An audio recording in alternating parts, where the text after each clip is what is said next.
এই বিয়ে বন্ধ করো সবাই। অনেকের সন্তান আমার গর্ভে। একটি বাক্য, কিন্তু যেন বজ্রপাত। মুহূর্তেই থমকে যায় পুরো বিয়ের আসর। ঢাকের শব্দ স্তব্ধ, হাসির রোল নিস্তব্ধতায় ডুবে যায়। শত শত চোখ ঘুরে এসে স্থির হয় এক অচেনা মেয়ের উপরে, ইসরাত। কন্যার বাবা প্রথমে স্তব্ধ, তারপর কণ্ঠে কঠোরতা এনে বললেন, এই মেয়ে, তুমি কি আর এসব বাজে বাজে কথা বলছো কেন? ইসরাত বুক সোজা করে দাঁড়ায়, চোখে এক অদ্ভুত। জি আঙ্কেল, আমি অনেকের সন্তানের মা হতে চলেছি, আর সে আমাকে ধোকা দিয়ে আজ এই বিয়ে করছে। চারিদিকে চাপা গুঞ্জন, কেউ ফিসফিস করছে, কেউ বিস্ময়ে মুখ চেপে ধরেছে। কন্যার বাবা চোখ কুঁচকে প্রশ্ন ছুড়ে দিলেন। প্রমাণ আছে তোমার কাছে? ইসরাত বিন্দুমাত্র দেরি না করে মোবাইলটা এগিয়ে দেয়। আছে আঙ্কেল, আমরা একই ভার্সিটিতে পড়ি। দেখুন, সবার সামনে অনেক আমাকে কিস করছে। স্ক্রিনে ভেসে ওঠে সেই দৃশ্য, বিশ্ববিদ্যালয়ের মাঠ, চারপাশে লোকজন, আর অনেক নির্দ্বিধায় ইসরাতকে জড়িয়ে ধরে কিস করছে। দৃশ্যটা দেখেই কন্যার বাবার চোখ লাল হয়ে ওঠে। তিনি গর্জে উঠলেন। অনেক, এটা কি সত্যি? এক মুহূর্ত নীরবতা, তারপর অনেক শান্ত গলায় বলে, হ্যাঁ মামা, সত্যি। এই স্বীকারোক্তি যেন আরও বড় বিস্ফোরণ। চারপাশে উত্তেজনার ঢেউ ছড়িয়ে পড়ে। ইসরাত হতভম্ব হয়ে যায়। সে পাশে থাকা বান্ধবী নেহার দিকে ঝুঁকে ফিসফিস করে, দোস্ত, এটা কি হলো? অনেক তো সব মেনে নিল সহজে। আমি ভেবেছিলাম ও রেগে যাবে, আমাকে থামতে বলবে, সত্যিটা বলতে অনুরোধ করবে, কিন্তু এখন সব উল্টো। নেহা ঠোঁট বাঁকিয়ে কন্যার দিকে ইঙ্গিত করে বলে, অনেক নিজের ইচ্ছায় এই বিয়ে করছে না, জোর করে দেওয়া হচ্ছে, তাই সে সব কিছু চুপচাপ মেনে নিচ্ছে। তুই প্রতিশোধ নিতে এসে উল্টো লাভ করে ফেলেছিস। ইসরাত বিস্মিত। তুই বুঝলি কিভাবে? নেহা ধীরে বলে, একবার কন্যাটাকে ভালো করে দেখ, এটা কি মানুষ নাকি হাতির বাচ্চা? ইসরাত তাকায়, আর তার চোখ বিস্ফোরিত হয়ে যায়। বসে থাকা মেয়েটি অস্বাভাবিক ভারী গড়নের। অনেকের পাশে যেন সম্পূর্ণ বেমানান, চোটকাট একটা হাতির বাচ্চা। ইসরাত নিচু স্বরে ফিসফিস করে, এই জন্যই অনেক চুপ করে সব মেনে নিয়েছে। দূর, ভুল হয়ে গেল। এই বিয়েটা হলে সেটাই তো হতো আমার সবচেয়ে বড় প্রতিশোধ। নেহা তাড়াতাড়ি বলে ওঠে, এখন প্রতিশোধের কথা ভুলে যা, বিয়ে তো ভেঙেই গেছে। এখান থেকে পালা, না হলে উল্টো তোকেই বিয়ের পিঁড়িতে বসিয়ে দেবে। ভয়ে শীতল স্রোত বয়ে যায় ইসরাতের শরীর জুড়ে। আর এক মুহূর্ত দেরি না করে সে দ্রুত ভিড় ঠেলে পেরিয়ে যায়। ওদিকে কন্যার বাবা ক্ষোভে ফেটে পড়লেন। আপা, আপনার সৎ ছেলের চরিত্র ভালো না। একটা মেয়ের সঙ্গে এই কাণ্ড। আর যদি সেই মেয়ে মামলা করে তখন কি হবে? আমি আমার মেয়ের বিয়ে এই ছেলের সঙ্গে দিচ্ছি না। অনেকের সৎমা কাপা কণ্ঠেই বলেন, ভাই, তুমি এমন বলছো কেন? একটু ভাবো। কিন্তু তিনি থামেন না, কণ্ঠে হুমকির ঝাঁজ। বিয়ে যেহেতু হবে না, 2 দিনের মধ্যে আমার 10 লক্ষ টাকা ফেরত দেবে, সাথে বিয়ের সব খরচ। না হলে আমি কি করব তুমি ভালো করেই বুঝতেছো। এই বলে তিনি ঝড়ের মতো বেরিয়ে যান। ধীরে ধীরে একে একে মেহমানরাও সরে যায়।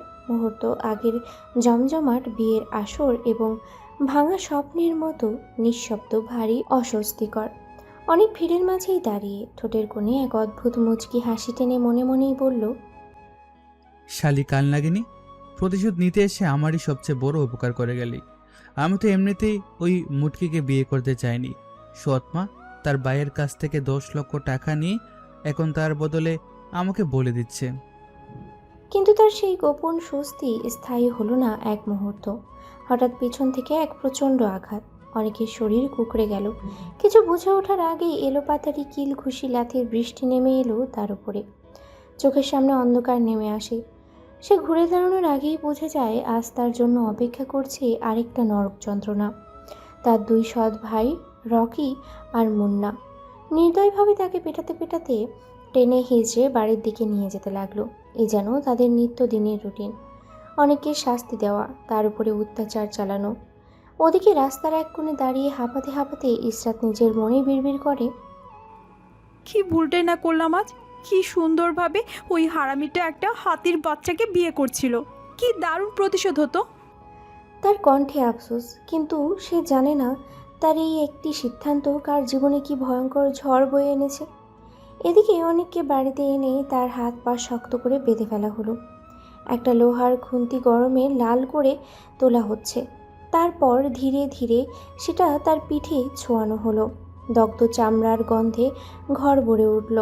অনেকের শরীর ছটফট করতে লাগলো, চোখ দিয়ে অঝরে পানি পড়ছে, কিন্তু মুখে বাঁধা কাপড়ের কারণে কোনো শব্দ বেরোচ্ছে না। প্রতিটি দগ্ধ জায়গা যখন চামড়া উঠে যাচ্ছে, তখন সেখানে ছিটিয়ে দেওয়া হচ্ছে শুকনো মরিচের গুঁড়ো আর লবণ।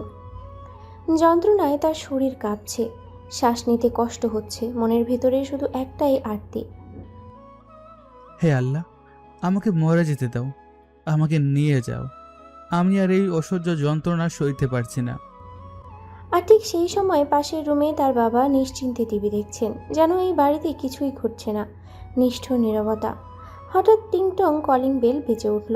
রকি দরজা খুলতেই দেখে দামি পোশাক পরা মধ্যবয়সী এক ভদ্রলোক দাঁড়িয়ে আছেন। তার চোখে অদ্ভুত এক স্থিরতা। লোকটি শান্ত গলায় জিজ্ঞেস করলেন, এটা কি অনিকের বাসা? ভেতর থেকে এগিয়ে এসে অনেকের সৎমা আমেনা বেগম কটুভাবেই বললেন, কেন? অনেকের কি দরকার? আমাকে বলেন, আমি ওর মা। লোকটি হালকা হেসে বলল, আপনার সাথে একটা ব্যবসায়িক কথা আছে। আমেনা বেগম বিরক্ত হয়ে বললেন। ঘুরিয়ে না বলে সোজা বলেন। লোকটির ঠোঁটে ঠান্ডা হাসি ফুটে উঠল। শুনেছি আপনার ভাই আপনার কাছে 10 লক্ষ টাকা পায়। হ্যাঁ পাই। তারপর? চোখ কুঁচকে জবাব দিলেন তিনি। লোকটি ধীরে স্পষ্ট করে বলল, আমি যদি আপনাকে 40 লক্ষ টাকা দেই, তাহলে কি আপনি অনিককে আমার কাছে বিক্রি করে দেবেন? এক মুহূর্তে ঘরের বাতাস বদলে গেল। আমেনা বেগম, রকি, মুন্না তিনজনের চোখ একসাথেই বিস্ফোরিত হয়ে উঠল। লোভের ঝিলিক স্পষ্ট। আপনি মজা করছেন? কাপা গলায় বললেন আমেনা বেগম। লোকটি এবার ব্যাগ খুলে টেবিলে রাখল। না, টাকা এনেছি, সাথে এগ্রিমেন্ট পেপারও আছে। আপনি সাইন করবেন, ওর বাবা সাইন করবে, আর অনিকও। কথাগুলো যেন বিষের মতো মিষ্টি। এক মুহূর্ত দেরি না করে রকি আর মুন্না ভেতর থেকে আদমরা অনেককে টেনে নিয়ে এলো। তার শরীর ক্ষতবিক্ষত, চোখে যন্ত্রণা আর ক্লান্তির ছাপ, কিন্তু কাপড় চোপড় পরিয়ে দিল যেন লোকটি কিছু না বুঝতে পারে। তারা যা বলছে অনেক নীরবেই মাথা নেড়ে মানছে, কারণ এই নরক থেকে বের হওয়ার জন্য যে কোনো পথই তার কাছে মুক্তি। কাগজে একের পর এক সই পড়ে। অবশেষে 40 লক্ষ টাকার বিনিময়ে অনিক নামের একটি মানুষকে বিক্রি করে দেওয়া হলো।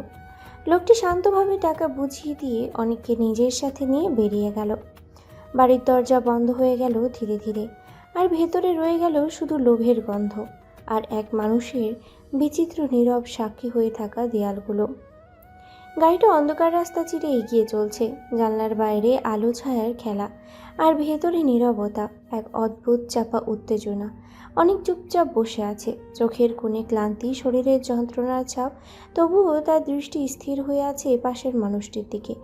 মনে একের পর এক প্রশ্ন ঘুরপাক খাচ্ছে। এই লোকটাকে কেন আমাকে এত টাকা দিয়ে কিনলো? আমার সঙ্গে কি করবে? হঠাৎ সেই নীরবতা ভাঙল। লোকটি নিজেই বলল, আমি আসলাম খান, খান টেক্সটাইল ইন্ডাস্ট্রির কর্ণধার। আর একটু থেমে ঠান্ডা গলায় যোগ করল, আমি তোমার গার্লফ্রেন্ড ইশরাতের বাবা। অনেক যেন বিদ্যুৎ পৃষ্ঠ। তার বুক ধক করে উঠল। কি? ওই কালনাগিনীর বাবা? মনে মনে চমকে উঠল সে। আসমান খান ইতিমধ্যেই ফোন বের করে কল করলেন স্ত্রী কোহিনূর বেগমকে।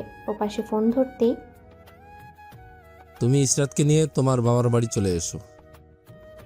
কোহিনূর বেগম বিস্মিত কণ্ঠে জিজ্ঞেস করলেন, এত রাতে কি হয়েছে? আসলাম খানের কণ্ঠে বিরক্তি আর কঠোরতা।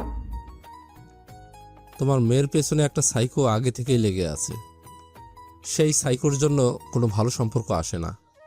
এর মধ্যে তোমার মেয়ের আচার আচরণ খুব জঘন্য। তার উপর আজ যা করেছে নিজের মুখে বলেছে সে গর্ভবতী, তার বয়ফ্রেন্ডের সন্তান তার গর্ভে।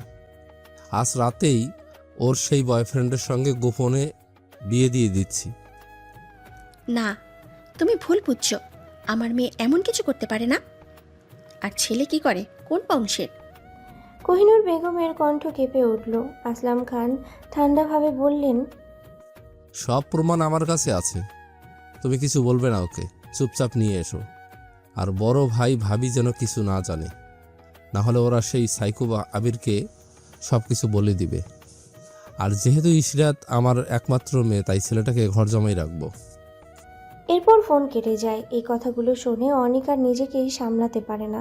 সে হঠাৎ আসলাম খানের পায়ে পড়ে যায়, কাপা গলায় বলে, আঙ্কেল, আপনি চাইলে আমার কিডনি, লিভার, চোখ সব বিক্রি করে আপনার টাকা তুলে নিন, তবু আমাকে আপনার মেয়ের সঙ্গে বিয়ে দিবেন না? আপনার মেয়েকে বিয়ে করার চেয়ে সুইসাইড করা ভালো। আসলাম খানের চোখ রক্তিম হয়ে ওঠে। এক ধমকেই বলেন, চুপ, একদম চুপ। আমি যা বলবো তাই হবে। আমার মেয়ের সঙ্গে সব করার সময় মনে ছিল না? অনেক মাথা নিচু করে ফেলে, ভেতরে ভেতরে চিৎকার করে উঠতে চায়, আঙ্কেল, আমি কিছুই করিনি, সব মিথ্যা। কিন্তু ঠোঁটের ফাঁক দিয়ে কোনো শব্দ বের হয় না। কিছুক্ষণ পর গাড়ি থেকে এসে থামে এক পুরনো বাড়ির সামনে, ইসরাতের নানার বাড়ি। অনেককে ভেতরে নিয়ে যাওয়া হয়। তার বুকের ভেতরে কেমন অজানা আশঙ্কা জমাট বাঁধে। এর কিছুক্ষণ পর ইসরাত এসে পৌঁছায়। দরজার কাছে দাঁড়িয়ে থাকা অনেকের সঙ্গে হঠাৎ চোখাচোখি হয়ে যায় তার। মুহূর্তে ইসরাতের চোখ বিস্ফোরিত হয়ে যায়, শরীর স্থির হয়ে যায়, যেন সময় থমকে গেছে। ভয়, শুধুই ভয়, কারণ সে তার বাবাকে খুব ভালো করেই চেনে। আসলাম খান কোনো কথা বাড়ান না। তিনি মোবাইল বের করে সেই ভিডিও চালিয়ে দেন, যেখানে বিয়ের আসরে দাঁড়িয়ে ইসরাত নিজেই বলছে, আমার গর্ভে অনেকের সন্তান। ভিডিওর শব্দ যেন দেয়ালে দেয়ালে প্রতিধ্বনিত হচ্ছে। ইসরাতের ঠোঁট কাঁপে, কিন্তু কোনো শব্দ বের হয় না। সে যেন বোবা হয়ে গেছে। অনেক পাশে দাঁড়িয়ে সব দেখছে। তার চোখে ক্ষোভ, ঘৃণা, অসহায়তা সব একসাথেই জমাট বেঁধেছে। মনে মনেই বলে ওঠে, এই কানলাগিনীকে বিয়ে করার চেয়ে জ্বলন্ত আগুনে জাপ দেওয়া ভালো। কিন্তু বাস্তবতা এত সহজ নয়। কিছুক্ষণের মধ্যেই কাজে ডাকা হয়, কথা কম, আয়োজন নেই। সব কিছুই হয় গোপনে, দ্রুত, নিঃশব্দে। আর সেই নীরবতার মধ্যেই অনেক আর ইসরাতের বিয়ে হয়ে যায়। দুজন মানুষ যারা একে অপরকে সহ্যই করতে পারে না, তাদের জীবন এক সুতোয় বেঁধে দেওয়া হয়। ইসরাতের বুকের ভেতরে রাগ যেন আগুনের মতো জ্বলছে। দাঁতে দাঁত চেপে মনে মনে গালি দিতে দিতেই সে ফিসফিস করে, শেষমেশ বাবা ওই হারামির গলায় আমাকে ঝুলিয়ে দিল।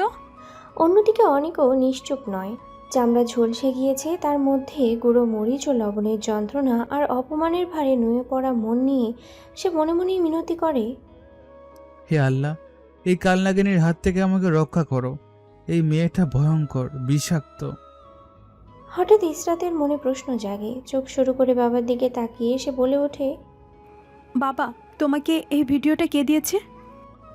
আসলাম খান সংক্ষিপ্ত উত্তর দেয়, অনিকের বিয়েতে আমার বিয়ে ছিল, সেই ভিডিওটা করে আমাকে পাঠিয়েছে। মুহূর্তেই ইসরাতের বুক ধক করে ওঠে। নিজের পায়ে নিজেই কুড়াল মারলাম। দূর। মনে মনে বিড়বিড় করে সে। কিছুক্ষণ পরেই তাদের দুইজনকে একসাথে একটি ঘরে পাঠানো হলো। ঘরে ঢুকতেই ভারী নীরবতা। অনেকের শরীর তখনও ক্ষতবিক্ষত, প্রতিটি নড়াচড়ার যন্ত্রণা ছড়িয়ে পড়ছে। তার উপরে নতুন এক বাস্তবতা, এই বাড়িতে এই মেয়ের সঙ্গে ঘর জামাই হয়ে বাকি জীবন কাটাতে হবে। এই চিন্তা যেন বুকে চেপে ধরেছে। দরজা বন্ধ হতেই ইসরাত ঘুরে দাঁড়ায়, ঠোঁটে তাচ্ছিল্যের হাসি, চোখে বিদ্বেষ। কি রে হারামি, কেমন দিলাম? বিয়ে ভাঙলাম, অপমানিত হলি, এখন আবার খানবাড়ির ঘর জামাই? কথাগুলো ছুরির মতো বিঁধে যায়, তবুও অনেক নিজের কষ্ট গিলে ফেলে। হঠাৎই সে অট্টহাসি হেসে ওঠে, হাততালি দিয়ে বলে, বিশ্বাস কর কালনাগিনী, আমি এই বিয়েতে রাজি ছিলাম না। ইসরাত ঠোঁট বাঁকায়, ঢং করিস না। টাকা লোভে বিয়ে করতে যাচ্ছিলি, এখন ভেঙে গেছে তাই গল্প বানাচ্ছিস? অনেক এবার ধীরে ক্লান্ত গলায় বলতে শুরু করে, আমার সৎ মা, আসলে আমার বড় খালা। মা মারা যাওয়ার পর বাবা তাকে বিয়ে করে।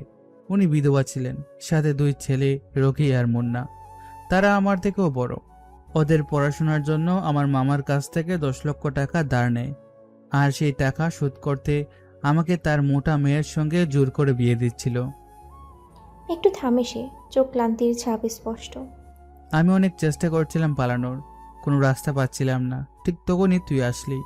তাই সত্যি বলছি, মন থেকে তোকে ধন্যবাদ ওই হাতির বাচ্চাটার সঙ্গে বিয়ে থেকে আমাকে বাঁচানোর জন্য। কথাগুলো শুনে ইসরাতের বুকের ভিতর কিছু একটা মোচড় দিয়ে ওঠে। রাগ, বিস্ময় নাকি অনুশোচনা? সে কিছুক্ষণ চুপ করে থাকে, তারপর হঠাৎই চুল মুঠো করে ধরে টান দিতে ইচ্ছে করে তার। মনে মনে চিৎকার করে ওঠে, এই হারামিটাকে ফাঁসাতে গিয়ে, প্রতিশোধ নিতে গিয়ে উল্টে নিজে ফেসে গেলাম। ঘরের ভেতরে নীরবতা নেমে আসে। দুইজন মানুষ, দুইজনেই রাগ, কষ্ট, ভুল বোঝাবুঝি, আর তাদের মাঝখানে দাঁড়িয়ে আছে এক অদ্ভুত জোর করে বাঁধা সম্পর্ক। কি হয়েছিল অনিক আর ইসরাতের মধ্যে? কেন এই তীব্র ঘৃণা? চলুন ফিরে যাই অতীতে, যেখানে শুরু হয়েছিল এই ভুল বোঝাবুঝি, প্রতারণা আর অদ্ভুত এক সম্পর্কের বীজ। নতুন বিশ্ববিদ্যালয়ের প্রথম দিন। ইসরাত সদ্য ভর্তি হয়েছে। তার স্বভাব রাগী, উদ্যত, নিজের মতো চলা, কারোর পরোয়া করে না। আর কেউ তাকে অবজ্ঞা করলেই সেটা সে সহ্যও করতে পারে না। একদিন ক্যাম্পাসে বসে আছে ইসরাত আর তার বান্ধবী নিহা। নিহা হঠাৎই কৌতূহলী গলায় বলে ওঠে, দোস্ত, কালকে নাকি তোকে দেখতে এসেছিল, কি পছন্দ হলো? ইসরাত ঠোঁট বাঁকিয়ে হেসে বলে, আরে দূর, ছেলের মা আর বড় বোন এসেছিল, গার্ড নিয়ে ধাক্কা মেরে বের করে দিয়েছি। নিহা চোখ বড় বড় করে তাকায়। কি বলিস? এরা তো আর ভুলেও আসবে না। তুই যে সাংঘাতিক কাজ করলি। ইসরাত নির্বিকার। আসলো, আবির ভাইকে লাগিয়ে দিব, সে এসব শুনলে বিদেশ থেকে চলে আসবে। নিহা ভ্রু কুঁচকে বলে, কে এই আবির? ওই সাইকোটা? তুই আবার তাকে পছন্দ টছন্দ করিস নাকি? ইসরাত হালকা হাসে। পছন্দ টছন্দ কিছুই না, লোকটা পুরো পাগল। আমার জন্য মানুষ খুন করতে দুইবার ভাববে না। আমাদের এলাকার এমপির ছেলে রানা আমার হাত ধরেছিল, ওর হাত কেটে দিয়েছে। এমন পাগলকে ভালোবাসার প্রশ্নই ওঠে না, তবে দরকারে ব্যবহার করি। নিহা মাথা নাড়িয়ে বলে, তুই একটা জিনিস দোস্ত। ঠিক তখনই তাদের সামনে দিয়ে হেঁটে যায় অনেক।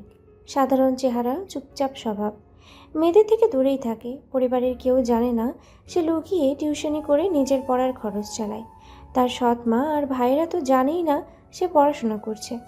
অনেকের নিজের একটাই হিসাব, মেয়েদের সাথে কথা মানেই সম্পর্ক, আর সম্পর্ক মানেই খরচ, যা তার পক্ষে অসম্ভব। ইসরাত হঠাৎই তাকে ডাকে, আই মিস্টার খ্যাত, গেও ভূত, এদিকে আয়। কিন্তু অনেক একবারও ফিরে তাকায় না, যেন সে কিছুই শোনেনি। নির্লিপ্তভাবে হেঁটে চলে যায়। এই অবহেলা ইসরাতের অহংকারে আগুন ধরিয়ে দেয়। চারপাশে নিহা আর অন্যরা হেসে ওঠে। ওর নাম অনিক, কোনো মেয়ের দিকে তাকায় না, পাত্তাও দেয় না। ইসরাত চোখ সরু করে বলে, কেন রিলেশন করো না? হুম হুম। নিহা হেসে বলে, অনেক মেয়ে প্রপোজ করেছে, কিছুই হয়নি। এই কথাটা যেন চ্যালেঞ্জ হয়ে দাঁড়ায়। ইসরাত মনে মনেই শপথ নেয়, এই ছেলেকে আমি নতজানু করব, ও আমাকে পুরো ভার্সিটির সামনে প্রপোজ করবে, এটা আমার চ্যালেঞ্জ। পরদিন অনেক ক্যাম্পাসের এক কোণে একা বসে আছে। ইসরাত ধীরে ধীরে গিয়ে তার পাশে বসে পড়ে। অনেক অস্বস্তি বোধ করে উঠে যেতেই চাইলে ইসরাত হঠাৎই নিচু গলায় বলে, আমি এতিম বলে কি সবাই আমাকে এভাবে এড়িয়ে চলে যায়? কথাটা শুনেই অনেক থেমে যায়। তার বুকের ভেতরে কেমন একটা মোচড় দেয়, কারণ সে নিজেও তো সৎ মায়ের অত্যাচার বড় হয়েছে। সে চুপচাপ আবার বসে পড়ে। কিছুক্ষণ নীরবতার পর ইসরাত বলে, আমি ইশরাত। অনেক ভদ্রতার খাতিরে উত্তর দেয়, আমি অনেক, লাস্ট ইয়ার। ইসরাত মিথ্যার জাল বুনতে শুরু করে। আমি ফার্স্ট ইয়ার, বাবা ব্যবসায়ী, সৎ মায়ের অত্যাচারে কষ্ট করে এখানে পর্যন্ত এসেছি। এই কথাগুলো পুরোটাই বানানো, কিন্তু উদ্দেশ্য একটাই, অনেকের সহানুভূতি পাওয়া। আর সে সফল হয়। ইসরাতের কথা শুনে অনেকের চোখে মায়া জমে ওঠে, কারণ তার নিজের জীবনেও তো একই কষ্টে ভরা। তবে পার্থক্য একটাই, অনেক নিজের কষ্ট কাউকে বলে না, আর ইসরাত সেই কষ্টের গল্প বানিয়ে তাকে ফাঁদে ফেলতে শুরু করে। এইভাবে ধীরে ধীরে শুরু হয় তাদের সম্পর্ক। বন্ধুত্বের আড়ালে এক অদৃশ্য টান, আর সেই টানের ভেতরে লুকিয়ে থাকা প্রতারণার সূক্ষ্ম বীজ। প্রতিদিন ইসরাত এসে বসতো অনেকের বাসে। একই গল্প, তার তথাকথিত সৎমা এর অত্যাচার, কষ্ট, অপমান আর প্রতিদিনই সেই গল্পগুলো শুনতে শুনতে অনেক আরও একটু করে জড়িয়ে পড়তো তার মায়ার জালে। অনুভূতি সেখানে থেকেই জন্ম নেয় দুর্বলতা, আর দুর্বলতা থেকেই ভালোবাসা। একদিন বিকেলের নরম আলোয় ক্যাম্পাসের এক কোণে বসে অনেক হঠাৎই জিজ্ঞেস করে, আচ্ছা ইসরাত, তোমার জীবনের সবচেয়ে বড় চাওয়া কি? ইসরাত কিছুক্ষণ চুপ থাকে, তারপর ধীরে স্বপ্নময় কণ্ঠে বলে, একটা মনের মতো জীবনসঙ্গী যে শুধু আমাকে ভালোবাসবে, আমি তার নিঃশ্বাস হয়ে থাকব। টাকা পয়সা ধন সম্পদ কিচ্ছুই লাগবে না, শুধু তার মনে আমার জন্য অপুরন্ত ভালোবাসা থাকলেই হবে। কথাগুলো যেন সরাসরি গিয়ে আঘাত করে অনেকের হৃদয়ে। তার ঠোঁটে অজান্তেই হাসি ফুটে ওঠে, চোখে ভেসে ওঠে এক অদেখা ভবিষ্যৎ, যেখানে ইসরাত আছে আর সে নিজে। ইসরাত আবারও বলে, একটু নিঃশ্বাস ফেলে। কিন্তু মনে হয় না এমন কাউকে পাবো। অনেক দ্রুত বলে ওঠে, কেন পাবে না? অবশ্যই পাবে, একটু অপেক্ষা করো।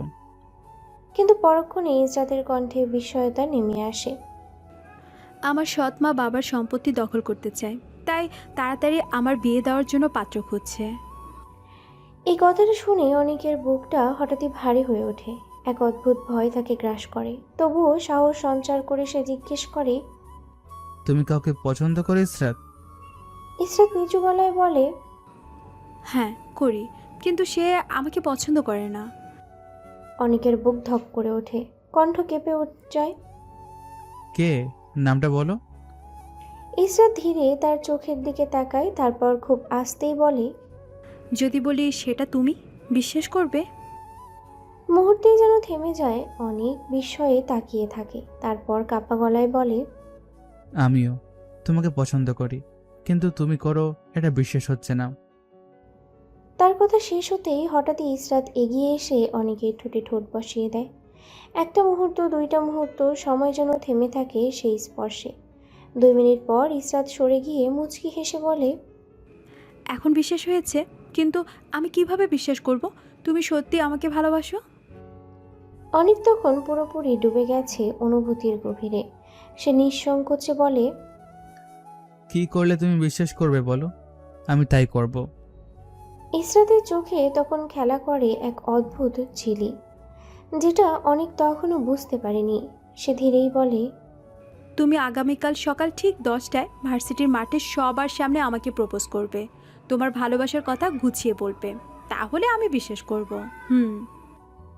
অনেক একটু দ্বিধা না করে বলে, ঠিক আছে, এতে যদি তুমি খুশি হও আমি করব। আগামীকাল সকাল 10টায় তুমি প্রস্তুত থাকবে। অনেক কিছুই বুঝতে পারল না সে ঠিক কতটা ভয়ঙ্কর এক খেলায় পা দিয়ে ফেলেছে। তার চোখে তখন শুধু ভালোবাসা, বিশ্বাস আর একটুখানি স্বপ্ন।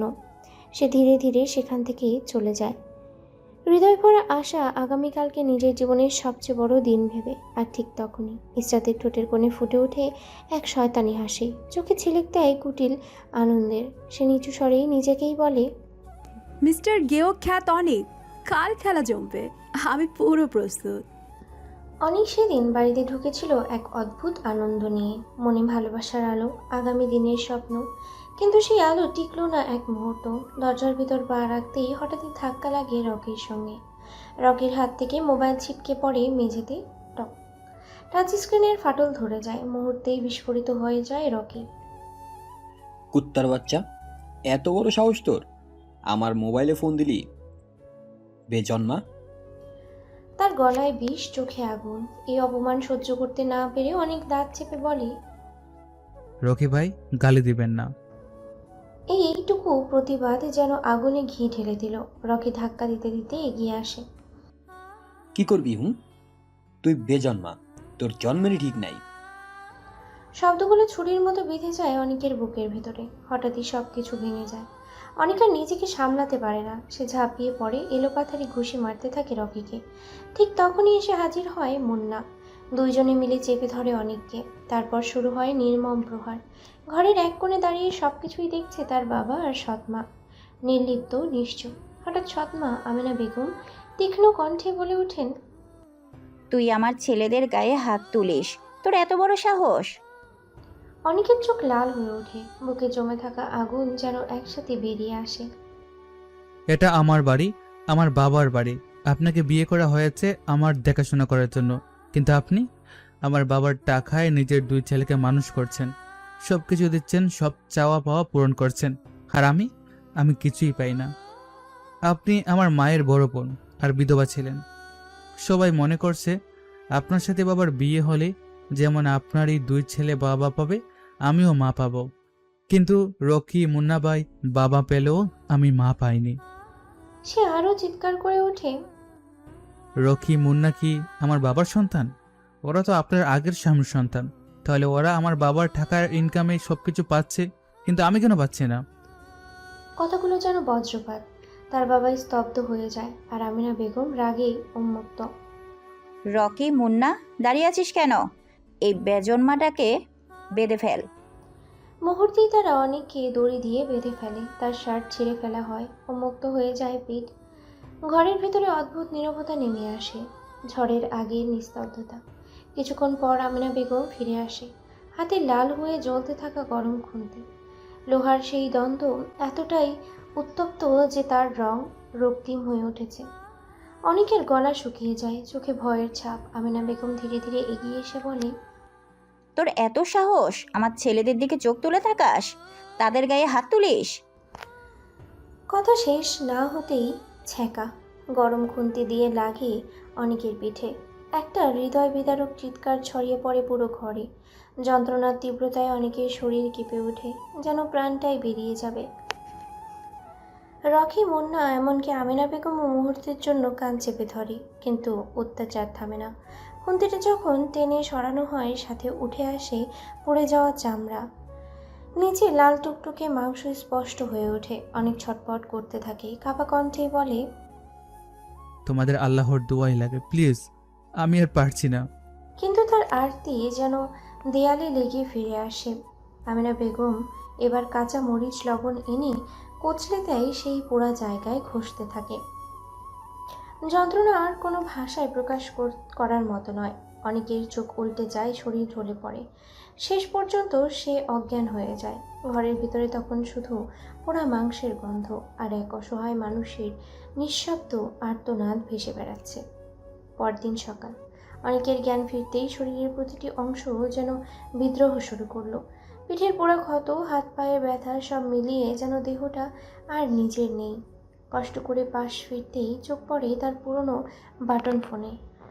সময় সকাল 9টা। মুহূর্তেই তার মনে পড়ে যায় সব কিছু, গত রাতের নির্মম অত্যাচার আর আজকের সেই প্রতিশ্রুতি। ইসরাতকে সবার সামনে প্রপোজ করা। একটা গভীর শ্বাস নেয় সে, যন্ত্রণাকে উপেক্ষা করে উঠে বসে, মুখে একটু পানি দেয়, তারপর পুরনো গেঞ্জি গায়ে তোলে। কিন্তু কাপড়টা পিঠের ক্ষতে ছোঁয়া লাগতেই এক তীব্র জ্বালা যেন আগুনের মতো ছড়িয়ে পড়ে শরীরে। তবুও থামে না সে, কারণ তার বিশ্বাস আজ সে এমন একজনকে পাবে যে তাকে বুঝবে, যে তার মতোই কষ্টের ভেতর দিয়ে বড় হয়েছে, যে তাকে ভালোবাসবে। কিন্তু অনেক জানে না সে আসলে নিজের জীবনের সবচেয়ে বড় ভুলের দিকে এগিয়ে যাচ্ছে। বিশ্ববিদ্যালয়ের মাঠ আজ অস্বাভাবিকভাবেই ভিড়াক্রান্ত। মাঝখানে দাঁড়িয়ে ইসরাত, চোখে এক অদ্ভুত স্থিরতা। অনেক ধীরে ধীরে এগিয়ে আসে, প্রতিটি পদক্ষেপ শরীর কেঁপে ওঠে, তবুও থামে না। হাতে একটা লাল গোলাপ। ইসরাতের সামনে এসে সে হাঁটু গেড়ে বসে পড়ে। চারদিক নিস্তব্ধ। তারপর কাপা অথচ গভীর কণ্ঠে বলতে শুরু করে, ইসরাত, জীবনে কখনো কাউকে কিছু দেওয়ার মতো কিছু ছিল না আমার। না টাকা, না নিশ্চিন্ত একটা ভবিষ্যৎ। শুধু ছিল কিছু কষ্ট, কিছু না বলা গল্প। তুমি যখন আমার পাশে বসেছিলে, প্রথমবার মনে হয়েছিল কেউ আছে যে আমার নীরবতাকে বুঝতে পারে। তোমার চোখে আমি নিজের কষ্টের প্রতিচ্ছবি দেখেছি, আর সেই প্রতিচ্ছবিতেই আমি খুঁজে পেয়েছি আমার পৃথিবী। আমি জানি না আমি তোমাকে সুখ দিতে পারবো কিনা, কিন্তু আমি প্রতিশ্রুতি দিতে পারি আমার সব নিঃশ্বাস পর্যন্ত তোমাকে আগলে রাখবো। ইসরাত, তুমি কি আমার হবে? মাঠ জুড়ে নিস্তব্ধতা। ইসরাত এগিয়ে এসে গোলাপটা হাতে নেয়। অনেকের মুখে ছড়িয়ে পড়ে অপরিসীম আনন্দের আলো। মনে হয় তার সব কষ্ট যেন সার্থক। কিন্তু পর মুহূর্তেই ঠাস ঠাস দুইটার জোরে চড় বসে তার গালে। সব কিছুই যেন থেমে যায়। অনেক স্তব্ধ, চোখ দিয়ে নীরবে গড়িয়ে পড়ে জল। লজ্জা, অপমান আর অবিশ্বাসে ভেঙে পড়ে সে। ইসরাত গর্জে ওঠে, কুত্তার বাচ্চা, ভিখারির ছেলে, তোর এত বড় সাহস! তুই আমাকে প্রপোজ করিস? তুই আমার বাড়ির কাজের লোক হওয়ার যোগ্যও না, আর আমি তোর সাথে সম্পর্ক করব? অনেক অসহায় দৃষ্টিতে তাকিয়ে থাকে, কাপা গলায় বলে, তাহলে এই 3 মাস আমাদের মধ্যে কি ছিল ইসরাত? আমার নাম মুখে নিস না, তোর সাহস কি করে হয়? অনেক চোখ মুছে ধীরে বলে, আমি কি জানতে পারি কেন আজ আমাকে সবার সামনে এই অপমান করা হলো? আর তুমি কি সত্যি সৎমায়ের হাতে নির্যাতিত? ইসরাত ঠান্ডা হাসে। সব বলতে পারবো না, কিন্তু আমার মা বেঁচে আছে, আর তোর কারণে একদিন আমি অপমানিত হয়েছিলাম, আজ সেটা সুদে আসলে ফেরত নিলাম। অনেকের বুকটা ভেঙে চুরমার হয়ে যায়। সে কঠোর কণ্ঠেই বলে ওঠে, শুনেছিলাম নারীরা ছলনাময়ী হয়, আজ তার প্রমাণ পেলাম। আচ্ছা, তুমি কি সবকিছু এভাবেই সুদে আসলে ফেরত দাও? ইসরাত গর্বের সাথে বলে, 100তে 100, কোনো মিস নাই। মুহূর্তের জন্য সবকিছু স্তব্ধ হয়ে যায়। তারপর অনেক হঠাৎ উঠে দাঁড়িয়ে ইসরাতকে টেনে নেয় আর তার ঠোঁটে নিজের ঠোঁটের সঙ্গে চেপে ধরে। চারদিকে স্তব্ধ। নেহা আর তার পুরো বিশ্ববিদ্যালয় সবাই যেন পাথর হয়ে যায়। সময়ের হিসাব হারিয়ে যায়। 1, 2, 3, 4 মিনিট। তারপর অনেক ধীরে ইসরাতকে ছেড়ে দেয়। ইসরাত হাঁপাতে হাঁপাতে চিৎকার করে ওঠে, কুত্তার বাচ্চা! কিন্তু কথা শেষ হওয়ার আগেই ঠাস ঠাস ঠাস অনেক একের পর এক গুনে গুনে 6টা চড় বসিয়ে দেয় তার গালে। চারপাশে নিস্তব্ধতা নেমে আসে। অনেক ঠান্ডা কঠিন কণ্ঠে বলে, মিস ইসরাত, এখন সবকিছু সুদে আসলে ফেরত দিলাম। পারলে এগুলো তুমিও আবার রিটার্ন করো, তাতেই আমার কোনো সমস্যা নাই। এখন আমিও আবার রিটার্ন করব, এভাবেই চলবে। তার চোখে আর কোনো ভালোবাসা নেই, শুধু ভাঙা বিশ্বাসের ঠান্ডা আগুন। সেদিন ভালোবাসা মারা যায় আর জন্ম নেয় ঘৃণা, প্রতিশোধ আর এক অনির্বার্য সংঘর্ষের গল্প। অনেকের সেই অপ্রত্যাশিত প্রতিক্রিয়ায় পুরো ভার্সিটি যেন স্তব্ধ হয়ে গেছিল। কারোর মুখে কথা নেই, শুধু বিস্ময় সহকার চাপা গুঞ্জন। নেহা নিচু গলায় ফিসফিস করে বলে, এই ছেলেটাকে আমরা সহজ সরল ভাবছিলাম, কিন্তু এটা তো পুরো জ্বলন্ত আগুন, যেখানে হাত দিলে পুরি ছাই হয়ে যাবে। ইসরাতের চোখে তখন আগুন জ্বলছে। অপমান, রাগ, প্রতিশোধ সব মিলিয়ে সে যেন অন্য মানুষ। দাঁত চেপে বলে ওঠে, কুত্তার বাচ্চা! তোর এই অপমান আর থাপ্পড় সুদে আসলে ফেরত না দিতে পারলে আমি আমার নামই বদলে ফেলবো। অনেক থেমে তাকায় তার দিকে, চোখে অদ্ভুত ঠান্ডা কঠোরতা। আমাকে অন্য 10টা সহজ সরল ছেলে ভেবো না ইসরাত, তাহলে জীবনের সবচেয়ে বড় ভুল করবে।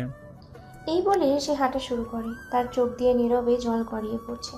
হৃদয়টা যেন ভেঙে টুকরো টুকরো হয়ে গেছে। পেছনে হাসাহাসি ফিসফাস ইসরাতকে নিয়ে। ইসরাত রাগে ফুঁসতে ফুঁসতে সেও সেখান থেকে চলে যায়। বাড়িতে ফিরে অনেক একা বসে থাকে অন্ধকারে। মনে মনে বলে, ইসরাত, তোমার আমার মন নিয়ে খেলা করা উচিত হয়নি। এরপর সে আর ভার্সিটিতে যায় না। ফাইনাল পরীক্ষা শেষ, এখন শুধু রেজাল্টের অপেক্ষা। সত্যি বলতে সে এতদিন যেত শুধু ইসরাতের জন্যই। সময় গড়ায়। 1 মাস পরে রেজাল্ট বের হয়। অনেক ফার্স্ট ক্লাস পায়, কিন্তু তার জীবনের খুশি আসার আগেই আবার নামে অন্ধকার। একদিন হঠাৎ সৎমা আমিনা বেগম দরজা বন্ধ করে বলে, আগামীকাল তোর মামাতো বোন ময়ূরীর সাথে তোর বিয়ে, তাই তুই এই রুমে বন্দি থাকবি। অনেক যেন আকাশ থেকে পড়ে, চিৎকার করে ওঠে, আমি মরে গেলেও এই মুটকি হাতির বাচ্চাকে বিয়ে করব না। আমিনা বেগম ঠান্ডা গলায় বলে, আগে বিয়ে কর, তারপর মর, আমার কোনো সমস্যা নেই। পরদিন বিয়ের আয়োজন জমে ওঠে।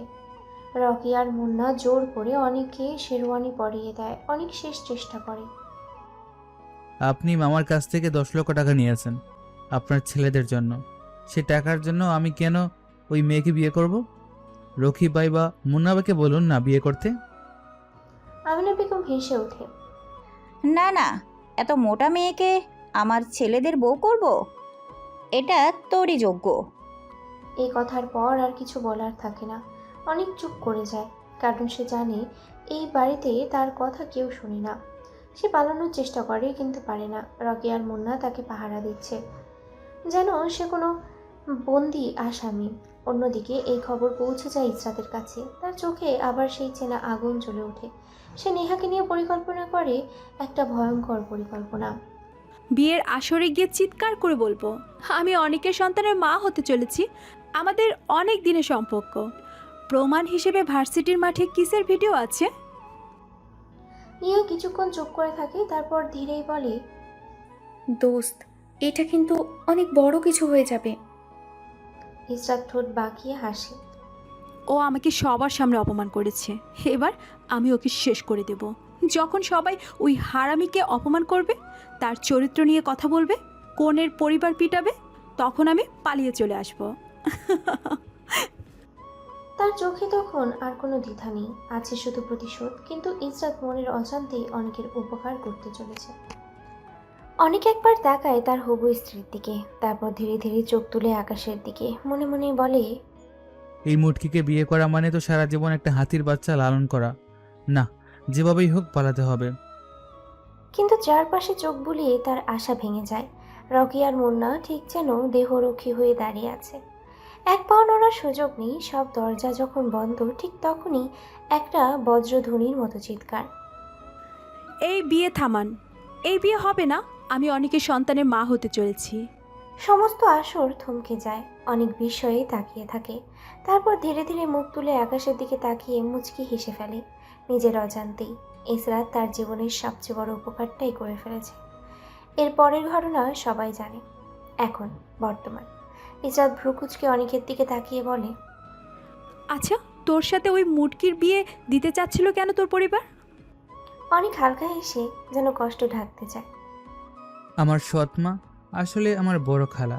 উনি বিধবা ছিলেন। মা মারা যাওয়ার পর বাবা তাকে বিয়ে করে। তার আগের স্বামীর 2 ছেলে, রকি আর মুন্না। ওদের ভবিষ্যতের জন্য আমার মামার কাছ থেকে 10 লক্ষ টাকা ধার নেয়। সে টাকার জন্যই আমাকে জোর করে ওই মামাতো বোনটার সাথে বিয়ে দিচ্ছিল। একটু থামে সে, এরপর ঠোঁটে ব্যঙ্গের হাসি। আমি পালানোর অনেক চেষ্টা করেছি কিন্তু পারিনি। ঠিক তখনই তুই কালনাগিনী এসে আমার কঠিন কাজটা সহজ করে দিলি। কথাগুলো শুনে ইসরাতের মাথায় যেন আগুন ধরে যায়। রাগে নিজের চুল টানতে থাকে। অনেক সাথে সাথে মজা করে বলে ওঠে, হে, কি করছিস মিস কালনাগিনী? টাকলি হয়ে গেলে কিন্তু সবাই বলবে অনিকের বউ টাকলি। এই বলে সে অট্ট হাসিতে ফেটে পড়ে। ইসরাত চোখ রাঙিয়ে বলে, অনেকের বউ? ছি, বউ মাই ফুট। রাগে একটা বালিশ ছুঁড়ে মারে অনেকের দিকে। নে, এটা নিয়ে নিচে শুয়ে পড়। অনেক বালিশটা হাতে নিয়ে কিছুক্ষণ চুপ থাকে। পিঠের পোড়া ক্ষতটা যেন আবারও জ্বলে ওঠে। মনে মনে ভাবে, এই অবস্থায় নিচে শোয়া মানে আবার নরক যন্ত্রণা ভোগ করতে হবে। তারপর হঠাৎই গর্জে ওঠে, এই কালনাগিনী, আমি উপরে শুব, তোর ইচ্ছা হলে আমার পাশে শো, না হলে নিচে শো। আর বেশি বাড়াবাড়ি করলে সরাসরি শ্বশুর মশাইয়ের কাছে চলে যাব। কথাটা যেন সোজা গিয়ে লাগে ইসরাতের অহংকারে। সে কিছুক্ষণ চুপ করে থাকে। তারপর অনিচ্ছা সত্ত্বেও বিছানার এক পাশে শুয়ে পড়ে, মাঝখানে একটা কোল বালিশ দিয়ে দেয়, দেয়াল তৈরি করে। চোখ বন্ধ করে দাঁত চেপে চেপে মনে মনে বলে, মিস্টার হারামি, তোর জীবনটাকে আমি জাহান্নাম বানিয়ে ছাড়বো। আর অন্য পাশে অনেকও চুপচাপ শুয়ে থাকে, চোখ বন্ধ, কিন্তু ঘুম নেই। দুজন মানুষ এক বিছানায়, কিন্তু মাঝখানে যেন এক অদৃশ্য যুদ্ধরেখা, যেখানে ভালোবাসা নেই, শুধু প্রতিশোধ, রাগ আর অজানা এক ভবিষ্যতের অপেক্ষা। সকালটা যেন শুরুই হলো বিস্ফোরণ দিয়ে। ইসরাতের ঘরের দরজা ঠাস করে খুলে ভিতরে ঢুকে পড়ে তার চাচাতো বোন আয়েশা, একদম নক না করেই। আর পরের মুহূর্তেই তার চোখ পড়ে এক বিছানায় শুয়ে থাকা 2জন মানুষের উপর। একটা তীব্র চিৎকার পুরো বাড়ি কেঁপে ওঠে। চিৎকার শুনে ঘুম ভেঙে যায় অনিক আর ইসরাতে। তারা কিছু বুঝে ওঠার আগেই এক এক করে সবাই এসে ভিড় করে সেই ঘরে। ইসরাত বিরক্ত হয়ে উঠে বসে। রুমে ঢোকার আগে নক করতে পারিস না? এত চিৎকার করলি কেন? তার জেঠিমা কড়া গলায় জিজ্ঞেস করেন, তোর সাথে এটা কে? পরিস্থিতি আরও জটিল হওয়ার আগেই আসলাম খান এগিয়ে এসে শান্ত গলায় বলেন, এটা ইশরাতের স্বামী, গতকালই ওদের বিয়ে হয়েছে। কথাটা যেন আবার এক দফা বিস্ফোরণ ঘটায়। আসলাম খানের বড় ভাই আকরাম খান রেগে গিয়ে বলেন, তুই এই বাড়ির বড় মেয়েকে বিয়ে দিলি আর আমাদের বললি না। আর আবির যদি জানতে পারে ইসরাতের বিয়ে হয়ে গেছে, তুই জানিস তো কি হবে? সব তছনছ করে দেবে। আসলাম খান এবার গম্ভীর হয়ে বলেন, ভাইয়া, তোমাদের আদরের ভাতিজি 2 মাসের অন্তঃসত্ত্বা। এটা জানার পর আর দেরি করিনি। আর আপাতত সবাই এই বিয়ের ব্যাপারটা আবিরের কাছ থেকে গোপন রাখবে।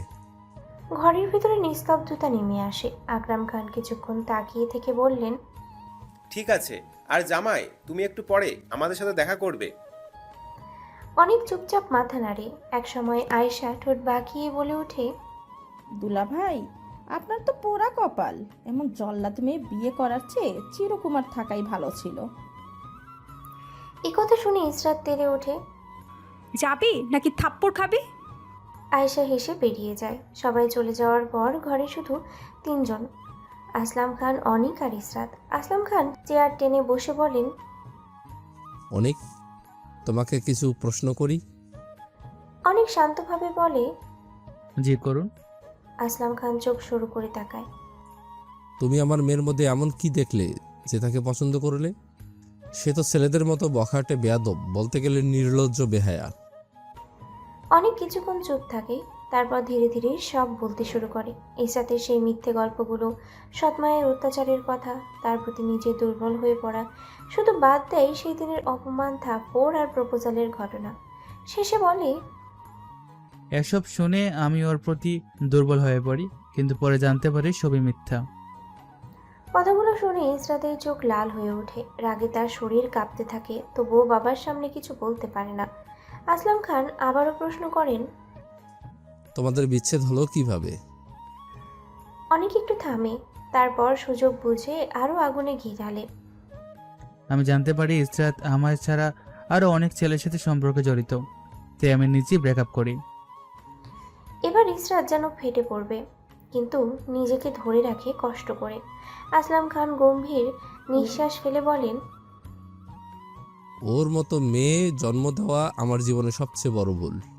আমি কখনো চাইতাম না জোর করে ওর সাথে তোমার বিয়ে হোক। আমি চাই না ওকে বিয়ে করে তোমার জীবনটা নষ্ট হোক।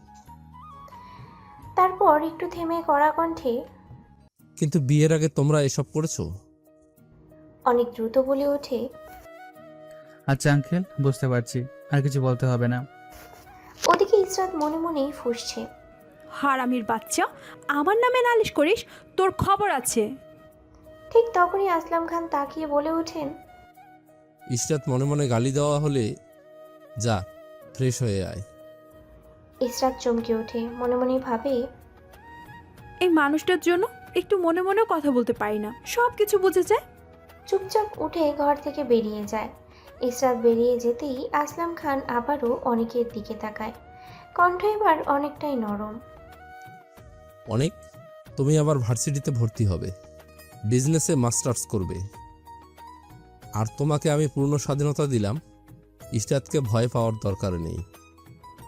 তিনি ধীরে ধীরে উঠে দাঁড়ান। ভবিষ্যতে তুমি আমার ব্যবসা সামলাবে। কথাগুলো যেন অনেকের জীবনের মোড় ঘুরিয়ে দেয়। আসলাম খান বেরিয়ে যান। অনেক কিছুক্ষণ স্থির দাঁড়িয়ে থাকে, তারপর ধীরে ধীরে ঘর থেকে বেরিয়ে খুঁজতে খুঁজতে এগিয়ে যায় আকরাম খানের রুমের দিকে। অনেক ধীরে ধীরে গিয়ে দরজায় নক করে। ভেতর থেকে ভেসে আসে ভারী গলা, ভিতরে আসো। দরজা ঠেলে ঢুকতেই আকরাম খান গভীর দৃষ্টিতে তাকায় তার দিকে। কিছুক্ষণ চুপ থেকে বলেন, জামাই, আমাদের এই পরিবারের বড় ছেলে আবির। লোকজন তাকে সাইকো বলে, এক রকমের পাগল। আর সত্যি বলতে সে আমাদের জীবনের সবচেয়ে বড় পাপ। কথাগুলো শুনে অনেকের বুকের ভেতরে হালকা কাঁপন ধরে, তবুও সে চুপচাপ দাঁড়িয়ে থাকে। আকরাম খান আবারও বলেন, ইসরাতের জন্য সে পাগল, একেবারে উন্মাদ। এই পর্যন্ত 3 জনের হাত কেটে দিয়েছে শুধু ইসরাতের হাত ধরার অপরাধে। এর মধ্যে একজন ছিল বড় পুলিশ অফিসার, আর কার কত হাত পা ভেঙেছে তার হিসাবও নেই। ঘরের বাতাস ভারী হয়ে ওঠে, অনেকের গলা শুকিয়ে আসে, কিন্তু সে নিজেকে সামলায়, কারণ সে এমন নির্যাতন দেখেছে যা ভয়কে অনেকটাই ম্লান করে দিয়েছে। আকরাম খান একটু নরম হয়ে বলেন, তবে আপাতত চিন্তা নেই, আবির লন্ডনে আছে, সহজে দেশে আসতে পারবে না। কিন্তু ইসরাতের সাথে তুমি কিভাবে সংসার করবে সেটা বুঝতে পারছি না। মেয়েটা খুব বেপরোয়া। অনেক মাথা নিচু করে শান্ত গলায় বলে, জি আঙ্কেল, আমি চেষ্টা করব ওকে ভালো করার, ইনশাল্লাহ পারবো। ঠিক তখনই পেছন থেকে আসলাম খানের গলা ভেসে আসে। এই একটা কথাই তোমাকে আমার মনের মধ্যে জায়গা করে দিয়েছে। অনেক ঘুরে তাকায়। আসলাম খান এগিয়ে এসে বলে, তোমার যা প্রয়োজন আমি সব দেব, কিন্তু আমার মেয়েটাকে ঠিক করতে হবে, ওকে মানুষ করতে হবে। অনেক দৃঢ় কণ্ঠে বলে। আমি সর্বোচ্চ চেষ্টা করবো আঙ্কেল। আসলাম খান পকেট থেকে একটা চাবি আর একটা কার্ড বের করে তার হাতে দেয়। এই নাও বাইকের চাবি, আর এটা ক্রেডিট কার্ড। নিজের জন্য যা লাগে কিনে নিও, আর তোমার হাত খরচ। তুমি আমাদের কোম্পানির ভবিষ্যৎ সিইও। একটু থেমে আসলাম খান। আর আমি তোমার জন্য মাস্টার্সে ভর্তির সকল ব্যবস্থা করে দিয়েছি। আগামীকাল থেকে ক্লাস শুরু। আকরাম খান এবার গম্ভীর কণ্ঠে বলে। আর একটা কথা, যদি কখনো আবির দেশে ফিরে আসে তাহলে শক্ত হয়ে দাঁড়াতে হবে তোমাকে। মনে রাখবে, দুনিয়ায় শক্তের ভক্ত নম্রের জন্ম। কথাগুলো যেন অনেকের মাথায় গেঁথে যায়। ঘর থেকে বেরিয়ে আসে অনেক, মনে মনেই ভাবে, এই কালনাগিনী তো ডেঞ্জারাস, পুরো পরিবারের বদনাম তার জন্য। কিন্তু এই আবিরটা আসলে কি জিনিস? তারপর নিজের মনেই হেসে ফেলে। যাক, আপাতত 6 মাস ভার্সিটিতে এনজয় করি, তারপর দেখা যাবে। হঠাৎ পেছন থেকে এক লোক ডাকে। আপনি অনেক? অনেক ঘুরে তাকায়। হ্যাঁ, কেন? লোকটা ভদ্রভাবেই বলে। আসলাম স্যার আমাকে পাঠিয়েছেন আপনার গেট আপ, হেয়ার স্টাইল আর চলাফেরার স্টাইল পরিবর্তন করার জন্য। অনেক কিছু না বলেই তার সাথে চলে যায়। অন্যদিকে ইসরাত বাসা থেকে বেরিয়ে আসে, ভার্সিটিতে যাওয়ার জন্য একটা বাইকে উঠে বসে। আর পরের মুহূর্তেই সে শক্ত করে জড়িয়ে ধরে সে বাইকারকে। দৃশ্যটা দূর থেকে দেখে ফেলে অনেক। এক মুহূর্তের জন্য তার বুকের ভেতরটা হাহা করে ওঠে। একটা অদ্ভুত কষ্ট এসে চেপে ধরে, কিন্তু পরক্ষণেই সে নিজেকে সামলে নেয়। চোখে ভেসে ওঠে ঠান্ডা দৃঢ়তা। মনে মনেই বলে, আজকে যাও মিসেস কালনাগিনী, কাল থেকে তুমি আমার হাতের মুঠোয় চলে আসবে। তার ঠোঁটে ধীরে ধীরে ফুটে ওঠে এক রহস্যময় হাসি, যেখানে ভালোবাসা নেই, আছে পরিকল্পনা। ঘরের দরজা বন্ধ, ভেতরে ভারী নীরবতা। সামিরা খান ধীরে ধীরে এগিয়ে এসে আকরাম খানের সামনে দাঁড়ালেন, চোখে কটাক্ষ, ঠোঁটে বিদ্রুপ। তুমি এত ভালো কবে থেকে হলে? আকরাম খান ভ্রুকুঁচকে তাকালেন। হঠাৎ এমন কথা কেন বলছো? সামিরা খান ঠান্ডা গলায় বললেন, তুমি খুব ভালো করেই জানো ইসরাতের বিয়ে ওই গরিবের ছেলের সাথে হয়েছে। তার মানে এই বিশাল সম্পত্তি আমাদের হাতছাড়া। আর তুমি এত শান্ত কিভাবে? স্ত্রীর কথাগুলো শেষ হতেই আকরাম খানের চোখে রাগ জ্বলে উঠল। জানি, দাঁত চেপে বললেন তিনি। কিন্তু আসলাম আমাদের কিছু না জানিয়ে বিয়ে দিয়েছে তার মেয়েকে। তখন আমি কি করতাম বলো? তাই ভালো মানুষের মুখোশ পরে থাকলাম। তার ঠোঁটে ধীরে ধীরে ফুটে উঠল এক ভয়ঙ্কর হাসি। আর তোমার ছেলে আবির একটা সাইকো মেন্টাল। ওর মতো ছেলের হাতে আসলাম কোনোদিনই তার মেয়েকে দেবে না, এটা আমরা দুজনেই জানি। আর তুমি ভালো করে জানো আসলাম আবির দেশে যেন আসতে না পারে তার ব্যবস্থা করে রাখছে আগে থেকে। সামিরা খান উদ্বিগ্ন হয়ে বললেন, তাহলে কি সব শেষ? আকরাম খান ধীরে ধীরে উঠে দাঁড়ালেন, জানলার দিকে তাকিয়ে কিছুক্ষণ চুপ করে থাকলেন। তারপর ঘুরে দাঁড়িয়ে নিচু ঠান্ডা কণ্ঠেই বললেন, না, কিছুই শেষ হয়নি। ঘরের বাতাস যেন থমকে গেল। ওই ভিখারির ছেলেটাকে একটা মিথ্যা অভিযোগে ফাঁসাবো, না হলে তার চোখে তখন নিষ্ঠুর ঝিলিক। একেবারে উপরে পাঠিয়ে দেব। সামিরা খান চমকে উঠলেও পরক্ষণেই ঠোঁটে হাসি ফুটে ওঠে। তারপর? আকরাম খান ধীরে ধীরে বলে, তারপর আসলামের মেয়ে হবে ডিভোর্সি বা বিধবা, আর তখন মানবতার হাত বাড়িয়ে আমাদের আবির তাকে বিয়ে করবে। ঘরে অট্টহাসি গুঞ্জরিত হয়। দুজনের হাসি দেয়ালের সাথে ধাক্কা লেগে ফিরে আসে। অন্যদিকে একটা ভয়ঙ্কর সত্য, বিকেলের আলো নিস্তেজ। আসলাম খান এসে বসেন সামনে রহিম। কি হলো? আমার জামাইকে ঠিক করে দিয়েছো তো সবকিছু? জি স্যার। রহিম বলে ওঠে। ছেলেটা কেমন লাগলো? আসলাম খানের প্রশ্ন। রহিম কিছুক্ষণ চুপ থাকে, তারপর নিচু গলায় বলে, স্যার, ছেলেটা খুব সহজ সরল, কিন্তু ভেতরে অনেক আগুন, আর ওর ওপর ভয়ঙ্কর নির্যাতন হয়েছে। আসলাম খান কপাল কুঁচকে। কিভাবে বুঝলে? রহিমের কণ্ঠ ভারী হয়ে আসে। স্যার, কাপড় ট্রাই করানোর সময় গেঞ্জি খুলতেই দেখি ওর পিঠটা মানুষের মতো না, মনে হচ্ছিল বারবার অ্যাসিডের জলসে পুড়িয়ে দেওয়া হয়েছে তার পিঠ। রহিম একটু থামে। এক জায়গায় এখনও কাঁচা মাংস দেখা যাচ্ছিল। মনে হয়েছে এই তো গতকাল পুড়িয়েছে। গন্ধটা অসহ্য। আসলাম খান হঠাৎ উঠে দাঁড়ান। কি বলছো তুমি? তার চোখে বিস্ময়, ক্ষোভ আর এক অদ্ভুত মায়া। ধীরে ধীরে তিনি ফিসফিস করে বলেন, এই ছেলেটা এত কষ্ট নিয়ে বেঁচে আছে। পরদিন সকাল, বিশ্ববিদ্যালয়ের গেট, চিরচেনা কোলাহল, আড্ডা, হাসি। হঠাৎ একটা বাইকের তীক্ষ্ণ গর্জন পুরো পরিবেশ ছিঁড়ে দেয়। সবাই একসাথেই তাকায়। গেট দিয়ে ঢুকছে কালো চকচকে R15। ধীরে আত্মবিশ্বাসী ভঙ্গিতে বাইকটা থামতেই হেলমেট খুলে ফেলে ছেলেটা। আর সেই মুহূর্তেই সমস্ত শব্দ যেন স্তব্ধ হয়। অনেক, কিন্তু এটা আর আগের সেই অনেক না। চুল স্টাইলিশ করে কাটা, পরনে নিখুঁত ফিটিং শার্ট, হাতে দামি ঘড়ি, চোখে ঠান্ডা তীক্ষ্ণ আত্মবিশ্বাস। সে বাইক থেকে নামতেই চারপাশে ফিসফাস ছড়িয়ে পড়ে। ওইটা কি অনেক? অসম্ভব দোস্ত, পুরো হিরো লাগছে। ক্যাম্পাসের একপাশে দাঁড়িয়েছিল ইসরাত আর নেহা। বাইকটা দেখেই তারা তাকায়। প্রথমে চিনতে পারে না, তারপর ইসরাতের চোখ বড় হয়ে যায়। নিহা, ওটা অনেক? নেহা স্তব্ধ। দোস্ত, ও তো পুরো বদলে গেছে। অনেক ধীরে ধীরে হাঁটছে, তার প্রতিটি পদক্ষেপ আত্মবিশ্বাস ঝরে পড়ছে। মেয়েদের চোখ আটকে আছে তার উপরে। উফ, আগে খেয়াল করিনি, এত হ্যান্ডসাম, পুরো ক্রাশ। ইসরাত স্থির হয়ে দাঁড়িয়ে থাকে, তার বুকের ভিতরে অদ্ভুত কাঁপন। এই ছেলেটা, এই পরিবর্তন কিভাবে? এই দৃষ্টি, সব কিছুই তাকে অস্বস্তিতে ফেলে। অনেক পাশ দিয়ে হেঁটে যাওয়ার সময় 1 সেকেন্ডের জন্য তাকায় ইসরাতের চোখে। সেই দৃষ্টিতে নেই ভালোবাসা, নেই কষ্ট, শুধু ঠান্ডা হিসেবে আগুন। তার ঠোঁটে ধীরে ফুটে ওঠে এক হালকা বাঁকা হাসি। দুপুরের রোদ তখন ক্যাম্পাস জুড়ে ছড়িয়ে পড়েছে। হালকা গরম, চারিদিকে কোলাহল, কিন্তু সেই ভিড়ের মাঝেই অনেকের চোখ হঠাৎই আটকে গেল। ইসরাত, সে বসে আছে এক ছেলের সাথে, খুব কাছাকাছি, হাসছে, কথা বলছে, মাঝে মাঝে শরীর ছুঁয়ে যাচ্ছে। অনেকের বুকের ভেতরটা হঠাৎ মোচড় দিয়ে উঠল। ছেলেটাকে চিনতে তার দেরি হলো না। সাগর, ভালো ভদ্র ছেলে হিসেবেই পরিচিত, কিন্তু ইসরাতের সাথে এইভাবে? তার চোখ ধীরে ধীরে ঠান্ডা হয়ে আসে। সে সোজা হেঁটে গিয়ে দাঁড়ায় তাদের সামনে, তার কণ্ঠে বিদ্রুপের ধার। কিরে কাল লাগেনি? তোর কয়টা পুরুষ লাগে? হ্যাঁ, একটা দিয়ে হয় না তোর? কথাটা যেন আগুনে ঘি ঢেলে দিল। ইসরাত মুহূর্তে তেলে বেগুনে জ্বলে উঠল। কুত্তার বাচ্চা, তুই কি বললি? তোর এত বড় সাহস! কথা শেষ হতেই ঠাস ঠাস দুটো জোর থাপ্পড় এসে অনেকের গালে পড়ে।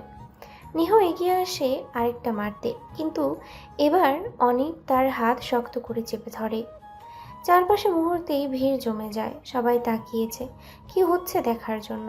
অনেক ধীরে ধীরে হাত ছেড়ে দিয়ে চারিদিকে তাকায়। তার কণ্ঠ ঠান্ডা কিন্তু ধারালো। আমাকে কি তোমার মন্দিরের ঘন্টা ভাবছো, যার ইচ্ছা বাজিয়ে যাবে? একটু থামে, তারপর সরাসরি বলে, আমি কি ভুল বলেছি? নিহা সামনে এগিয়ে এসে বলে, একটু আগে আপনি আমার বান্ধবীকে কি বললেন? অনেক হালকা হেসে, কেন? আপনার বান্ধবী তো আমার বিয়েতে গিয়ে বলেছে সে আমার সন্তানের মা হতে চলেছে। চারপাশে গুঞ্জন ছড়িয়ে পড়ে। অনেক মোবাইল বের করে ভিডিওটা প্লে করে দেয়। ভিডিওতে সবার সামনে দাঁড়িয়ে ইসরাত বলছে, আমি অনেকের সন্তানের মা। এক মুহূর্তে পুরো ক্যাম্পাস স্তব্ধ, কারোর মুখে কথা নেই, চোখ বড় বড় করে তাকিয়ে আছে সবাই। ইসরাতের মুখ ফ্যাকাশে হয়ে যায়। অনেক আবারও বলে, আরও একটা কথা, শুনেছি এই মেয়েটা মানে ইসরাত বিবাহিত। অনেক তবুও এটা বলে না ইসরাত তার স্ত্রী। চারিদিকে যেন বিস্ফোরণ ঘটে। কি, বিবাহিত? সত্যি নাকি? নিহা হতবাক। দোস্ত, এটা আমি কি শুনলাম? সত্যি তুই ম্যারিড? সাগরও অবাক হয়ে তাকায়। ইসরাত, অনেক ভাই যা বলেছে এটা কি সত্যি? ইসরাত মুহূর্তের মধ্যে নিজেকে সামলায়, চোখে রাগ, মুখে অস্বীকার। আমি বিবাহিতা না, আমার বিয়ে হয় নাই। কথাটা বলেই সে ঘুরে দাঁড়ায়, দ্রুত পায়ে হাঁটা শুরু করে। পেছনে ফিসফিস, বিস্ময়, সন্দেহ সব মিলিয়ে এক অস্থির পরিবেশ। হাঁটতে হাঁটতে ইসরাতের চোখে আগুন জ্বলে ওঠে। মনে মনেই বলে, না, আর না, একদিনও ওকে সহ্য করতে পারছি না। সারা জীবন কিভাবে করব? তার ঠোঁট শক্ত হয়ে আসে। অনেককে এভাবে ফাঁসাতে হবে যেন সাপও মরে লাঠিও না ভাঙে। তার চোখে তখন ভয়ঙ্কর এক পরিকল্পনার ছায়া। বাবার চোখে ওকে অপরাধী বানাবো আর তারপর ওর সব শেষ করব। ইসরাত ঝড়ের মতো বাড়িতে ঢুকে সরাসরি তার মায়ের সামনে গিয়ে দাঁড়ায়। চোখে রাগ, অপমান আর ক্ষোভের আগুন। সব কিছু খুলে বলে ভার্সিটিতে কী হয়েছে, অনেক কিভাবে তাকে সবার সামনে অপমান করেছে। সব শুনে কোহিনূর খান কিছুক্ষণ নিশ্চুপ থাকেন। তারপর হঠাৎই ঠাস ঠাস দুটো থাপ্পড় বসে ইসরাতের গালে। ইসরাত হতভম্ব হয়ে যায়, গালে হাত দিয়ে কাঁপা গলায় বলে, মা, তুমি আমাকে মারলে? কোহিনূর খানের চোখে তখন আগুন। এমনিতেই আত্মীয় স্বজনের কাছে তোর চরিত্র, চলাফেরা সব নিয়ে কথা শুনতে হয়, তার মধ্যে তুই এইসব নাটক করছিস? ছি! তার কণ্ঠ ঠান্ডা হয়ে আসে। এখন ভাবতে হবে এই ছেলেটাকে কিভাবে তোর জীবন থেকে সরাবো, এই বাড়ি থেকে সরাবো। এ কথা ইসরাতের ঠোঁটে ধীরে ধীরে এক অদ্ভুত হাসি ফুটে ওঠে, কারণ তার মাও চায় অনেক তার জীবন থেকে দূরে যায়। কোহিনূর খান সতর্ক গলায় বলেন, শোন, আপাতত ওর সাথে কোনো ঝামেলা করবি না। আর যদি তোর বাবা জেনে যায় তুই আসলে গর্ভবতী না আর প্রতিশোধ নিতে এসব করেছিস, তাহলে তোকে ত্যায্য কন্যা করে দেবে, সব সম্পত্তি হাতছাড়া হবে, দান করে দিবে গরিবদের। কথাগুলো শুনে ইসরাত বুকে ধক করে ওঠে। তাহলে এখন কি করব মা? তার গলায় উদ্বেগ। কোহিনূর খান দীর্ঘশ্বাস ফেলেন। জানি না, দেখি কিছু ভাবতে পারি কিনা। তুই আপাতত চুপ থাক, আর কোনো বয়ফ্রেন্ড নিয়ে নতুন ঝামেলা করবি না। নিজের রুমের দিকে হাঁটতে হাঁটতে ইসরাতের চোখে নতুন এক আগুন জ্বলে ওঠে। না, আমি এই সম্পত্তি হাতছাড়া করব না। আমার বাবার 100,000 কোটি টাকার একমাত্র ওয়ারিশ আমি। যেভাবেই হোক অনেককে ব্যবহার করব, তারপর নিজের মতো করে সরিয়ে দেব। তার ঠোঁটে ধীরে ধীরে ফুটে ওঠে এক হিসেবি হাসি। রুমে ঢুকে সে সোজা ওয়াশরুমে চলে যায়। কিছুক্ষণ পর দরজা খুলে বেরিয়ে আসে ইসরাত, শুধু ব্লাউজ ও পেটিকোট পরে। ভেজা চুল কাঁধ বেয়ে নেমে এসেছে, জলের ফোঁটা টুপটুপ করে গড়িয়ে পড়ছে তার ত্বকের উপর দিয়ে। ভেজা উন্মুক্ত পেট। এই সৌন্দর্য যে কোনো কঠিন থেকে কঠিন পুরুষকে ঘায়েল করতে যথেষ্ট। মুহূর্তটা যেন থমকে যায়। ঠিক তখনই রুমে ঢোকে অনেক। দুজনের চোখাচোখি। অনেক কিছুক্ষণের জন্য স্থির হয়ে যায়। তার চোখে ভেসে ওঠে বিস্ময়, তারপর ধীরে ধীরে এক অচেনা অনুভূতি। এই ইসরাত যাকে সে ঘৃণা করে, বিশ্বাস করে, অবিশ্বাস করে, সেই মানুষটাকে হঠাৎ যেন অন্যরকম লাগছে। মনের ভেতরে এক অদ্ভুত টান তৈরি হয়, যেন বাস্তব আর আবেগের মাঝখানে আটকে গেছে সে। অনেকের মনে হচ্ছে সে ইসরাতের সৌন্দর্যের মাঝে হারিয়ে যাচ্ছে, গভীরভাবে ডুবে যাচ্ছে। কিন্তু অনেক জানে না এই আকর্ষণ, এই সৌন্দর্য, এই দুর্বলতা তাকে টেনে নিয়ে যাচ্ছে এক অদৃশ্য ফাঁদের দিকে। অন্যদিকে ইসরাত আয়নার সামনে দাঁড়িয়ে চুল মুছতে মুছতে আয়নায় অনেকের প্রতিচ্ছবি দেখে। তার চোখে খেলে যায় এক চতুর হাসি। ফাঁদে পড়ছো? ধীরে ধীরে। একই ঘরে দুজন মানুষ। অনেকে স্থির চোখে তাকিয়ে থাকে ইসরাতের দিকে। তার ভেতরে সন্দেহের কাঁটা বিঁধে যায়। কি ব্যাপার, এই কান লাগেনি হঠাৎ এমন করে সামনে এলো কেন? না, নিশ্চয়ই কোনো ফাঁদ পেতেছে, কিন্তু কি সেই ফাঁদ? সে ঠোঁট বাঁকিয়ে হালকা হেসে বলে ওঠে, ওরে কান লাগেনি? তার কণ্ঠে বিদ্রুপ ঝরে। এভাবে নিজেকে সামনে এনে আমাকে কাবু করতে পারবি ভাবছিস? ভুল ভাবছিস। তুই এমন এক মেয়ে যাকে অনেকে কাছে যাইবে, কিন্তু জীবনের জন্য নয়, ভোগ করার জন্য। কথাগুলো ছুরির মতো বিঁধে যায়। ইসরাতের চোখে আগুন জ্বলে ওঠে। মনে মনে সে ফিসফিস করে, এই হারামি দেখি সব বুঝে ফেলেছে, আবার আমাকে অপমান করছে। সে ঠোঁট শক্ত করে বলে, আমার ভার্সিটির সাগরকে তো চিনিস, সব সময় ভদ্র ভালো ছেলে, সে আমাকে ভালোবাসে। আর শুধু সে না, এমন অনেক আছে যারা আমাকে বিয়ে করতে পাগল। অনেক এবার ধীরে ধীরে সামনে এগিয়ে আসে, তার চোখে এক অদ্ভুত দৃঢ়তা। ঠিক আছে, সে বলে, আমরা দুজনেই জানি কে কেমন ভালো ভদ্র। তুই যদি এমন একজন ছেলেকে খুঁজে আনতে পারিস যে তোকে সত্যিকারের ভালোবেসে বিয়ে করতে চায়। সে একটু থামে, তার কণ্ঠ নিচু কিন্তু ভয়ঙ্কর আত্মবিশ্বাসে ভরা। তাহলে আমি তোর স্বামী হয়েও তোর গোলাম হয়ে থাকবো। তুই যেভাবে বলবি সেভাবেই চলবো। এক কথায় তোর হাতের পুতুল। ঘরের বাতাস যেন ভারী হয়ে ওঠে। ইসরাত এক মুহূর্তও দেরি করে না। ওকে, সে বলে ওঠে, চ্যালেঞ্জ অ্যাকসেপ্টেড, কিন্তু পরে কোনো পোল্ট্রি নিতে পারবি না। অনেক শান্ত গলায় বলে, আমি গরিব হতে পারি, কিন্তু এক কথার মানুষ। তারপর হঠাৎই শর্তটা ছুড়ে দেয়। তবে একটা কথা, যে ছেলে তোকে বিয়ে করতে চাইবে তাকে আগে জানাতে হবে বিয়ের পর তোর বাবার সম্পত্তি থেকে সে 1 টাকাও পাবে না, কারণ এই বিয়ের পর তোর বাবা তোকে ত্যায্য কন্যা করে দেবে। সে গভীরভাবে তাকায় ইসরাতের চোখে। তখন বোঝা যাবে সে তোকে ভালোবাসে নাকি তোর বাবার টাকাকে।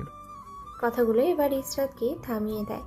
এক মুহূর্ত চিন্তা করে, তারপর ঠোঁট কামড়ে বলে, তুই হারামি হলো আজ একটা সত্য কথা বলেছিস।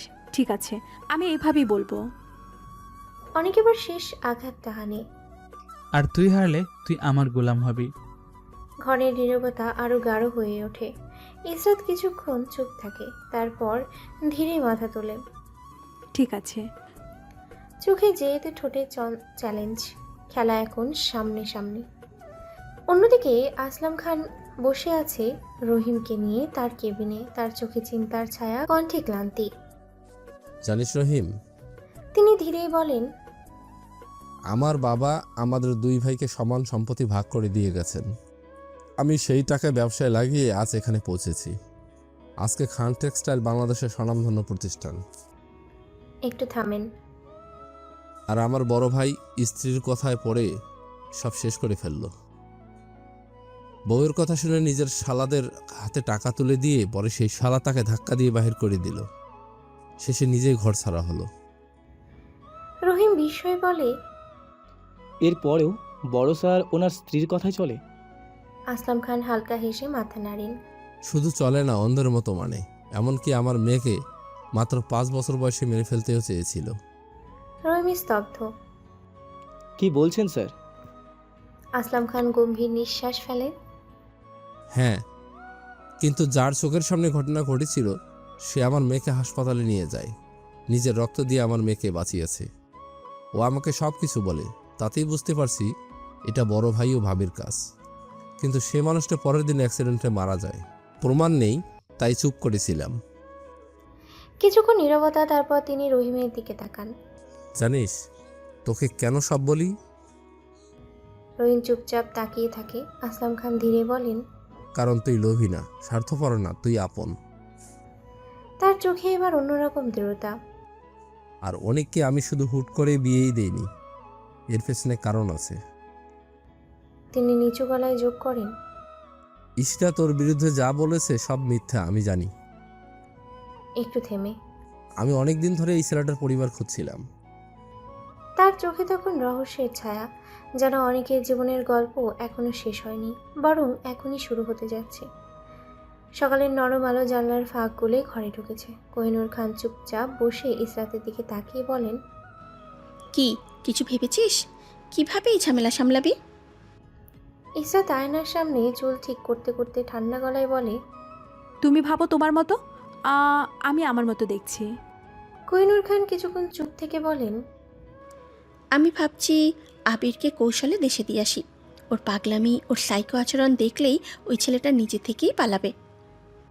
ইসরাত ভ্রুকুচকে তাকায়। কিন্তু বাবা তো আবির ভাইয়ের দেশে আসার সব রাস্তা বন্ধ করে রেখেছে। কোহিনূর খান হালকা হাসেন। রাস্তা বন্ধ থাকলেই খুলতেও জানা লাগে। তুই ভার্সিটিতে যা, আমি দেখছি। অন্যদিকে অনেক প্রস্তুত হয়ে ভার্সিটির দিকে যায়। গেটের সামনে এসে থমকে দাঁড়ায়। ইসরাত দাঁড়িয়ে আছে, অপেক্ষা করছে তার জন্য। অনেক ঠোঁট বাঁকায়। কিরে নাগিন, এইভাবে দাঁড়িয়ে আছিস কেন? ইসরাত সরাসরি চোখে চোখ রেখে বলে, তোর জন্য। আজ ক্লাস শেষে যারা আমাকে পছন্দ করে তাদের সবাইকে বলবো বিয়ের কথা। অনেক এক মুহূর্ত তাকিয়ে থেকে বলে, ঠিক আছে। ইসরাত চলে যায়, কিন্তু অনেক হঠাৎই টের পায় দূরে কেউ তাকে দেখছে। চোখ ঘুরিয়ে দেখে তার বাবা আমান সাহেব চুপচাপ দাঁড়িয়ে ছেলের দিকে তাকিয়ে আছেন। অনেকের বুক ধক করে ওঠে। সে দ্রুত দৌড়ে যায়। বাবা দাঁড়াও, যেও না। আমান সাহেব থেমে যান, কিন্তু মুখে অপরাধ বোধের ছাপ। অনেক কাছে এসে দাঁড়ায়। চোখে জমে থাকা কষ্ট হঠাৎ বিস্ফোরিত হয়। কি জন্য এসেছো? ওই মহিলাই পাঠিয়েছে, নাকি এখন আমাকে নির্যাতিত দেখতে না পেরে মন খারাপ হচ্ছে? কথাগুলো বিষের মতো বেরিয়ে আসে। আমান সাহেব কিছু না বলে ছেলেকে নিয়ে নির্জন এক জায়গায় যান। চারপাশ নিস্তব্ধ, হালকা বাতাস বইছে। তিনি ধীরেই বলেন, আমি জানি তোর কাছে আমি অপরাধী, কিন্তু বিশ্বাস কর আমার কিছুই করার ছিল না। অনেক হঠাৎ হেসে ওঠে, একটা তিক্ত ব্যথায় ভরা হাসি। আমাকে কি তুমি ছোট বাচ্চা মনে করো? প্রতিবাদ করলে কি এমন হতো? ওরা তো তোমার সন্তানও না, তবুও তোমার টাকায় রাজাদের মতো থাকতো, তবুও এই কথা কেন? আমান সাহেব এবার চোখ তুলে তাকান। কি বললি? প্রতিবাদ করিনি? তিনি ধীরে ধীরে নিজের শার্টের বোতাম খুলতে থাকেন। অনেক বিরক্ত মুখে তাকিয়ে থাকে, কিন্তু পরের মুহূর্তেই তার দৃষ্টি জমে যায়। শরীর নিস্তব্ধ, শ্বাস বন্ধ হয়ে আসে। তার বাবার পিঠ, সেই পিঠটা মানুষের পিঠ না, পুরা ক্ষতবিক্ষত।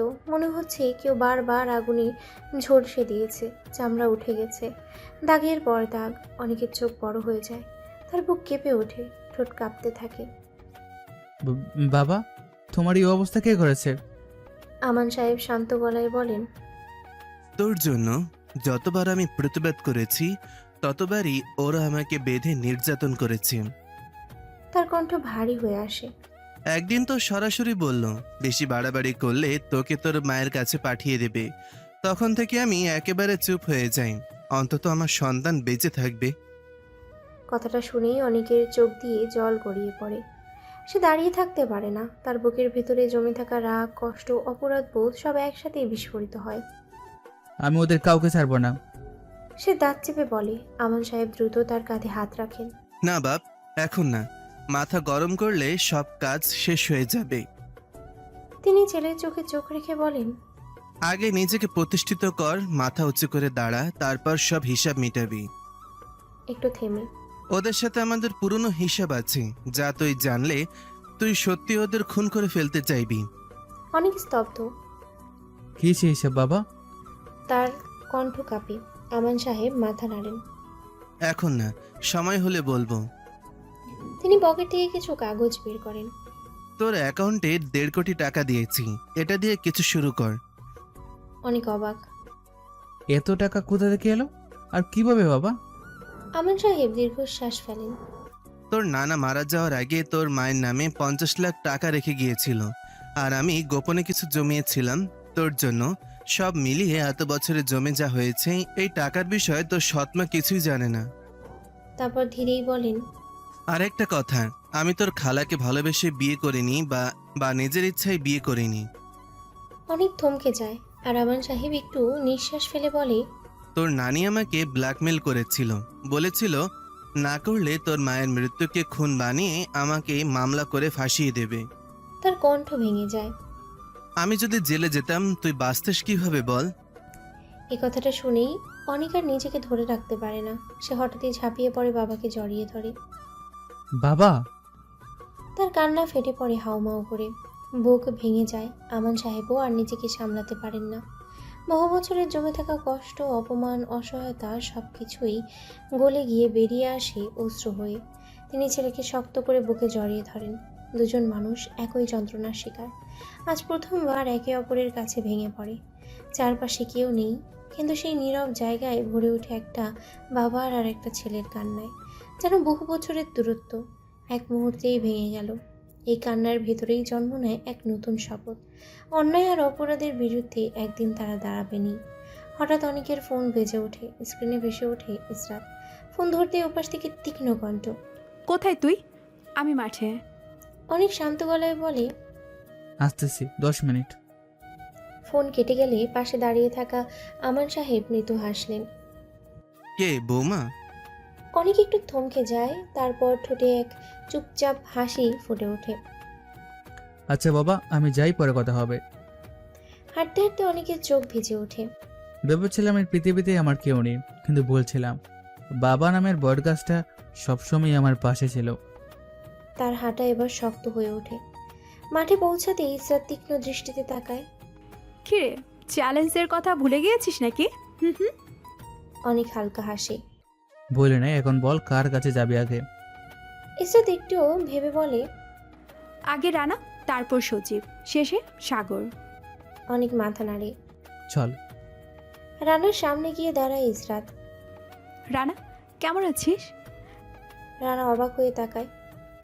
আর সূর্য পশ্চিম থেকে উঠেছে নাকি? তুই নিজে থেকে কথা বলতে আসছিস?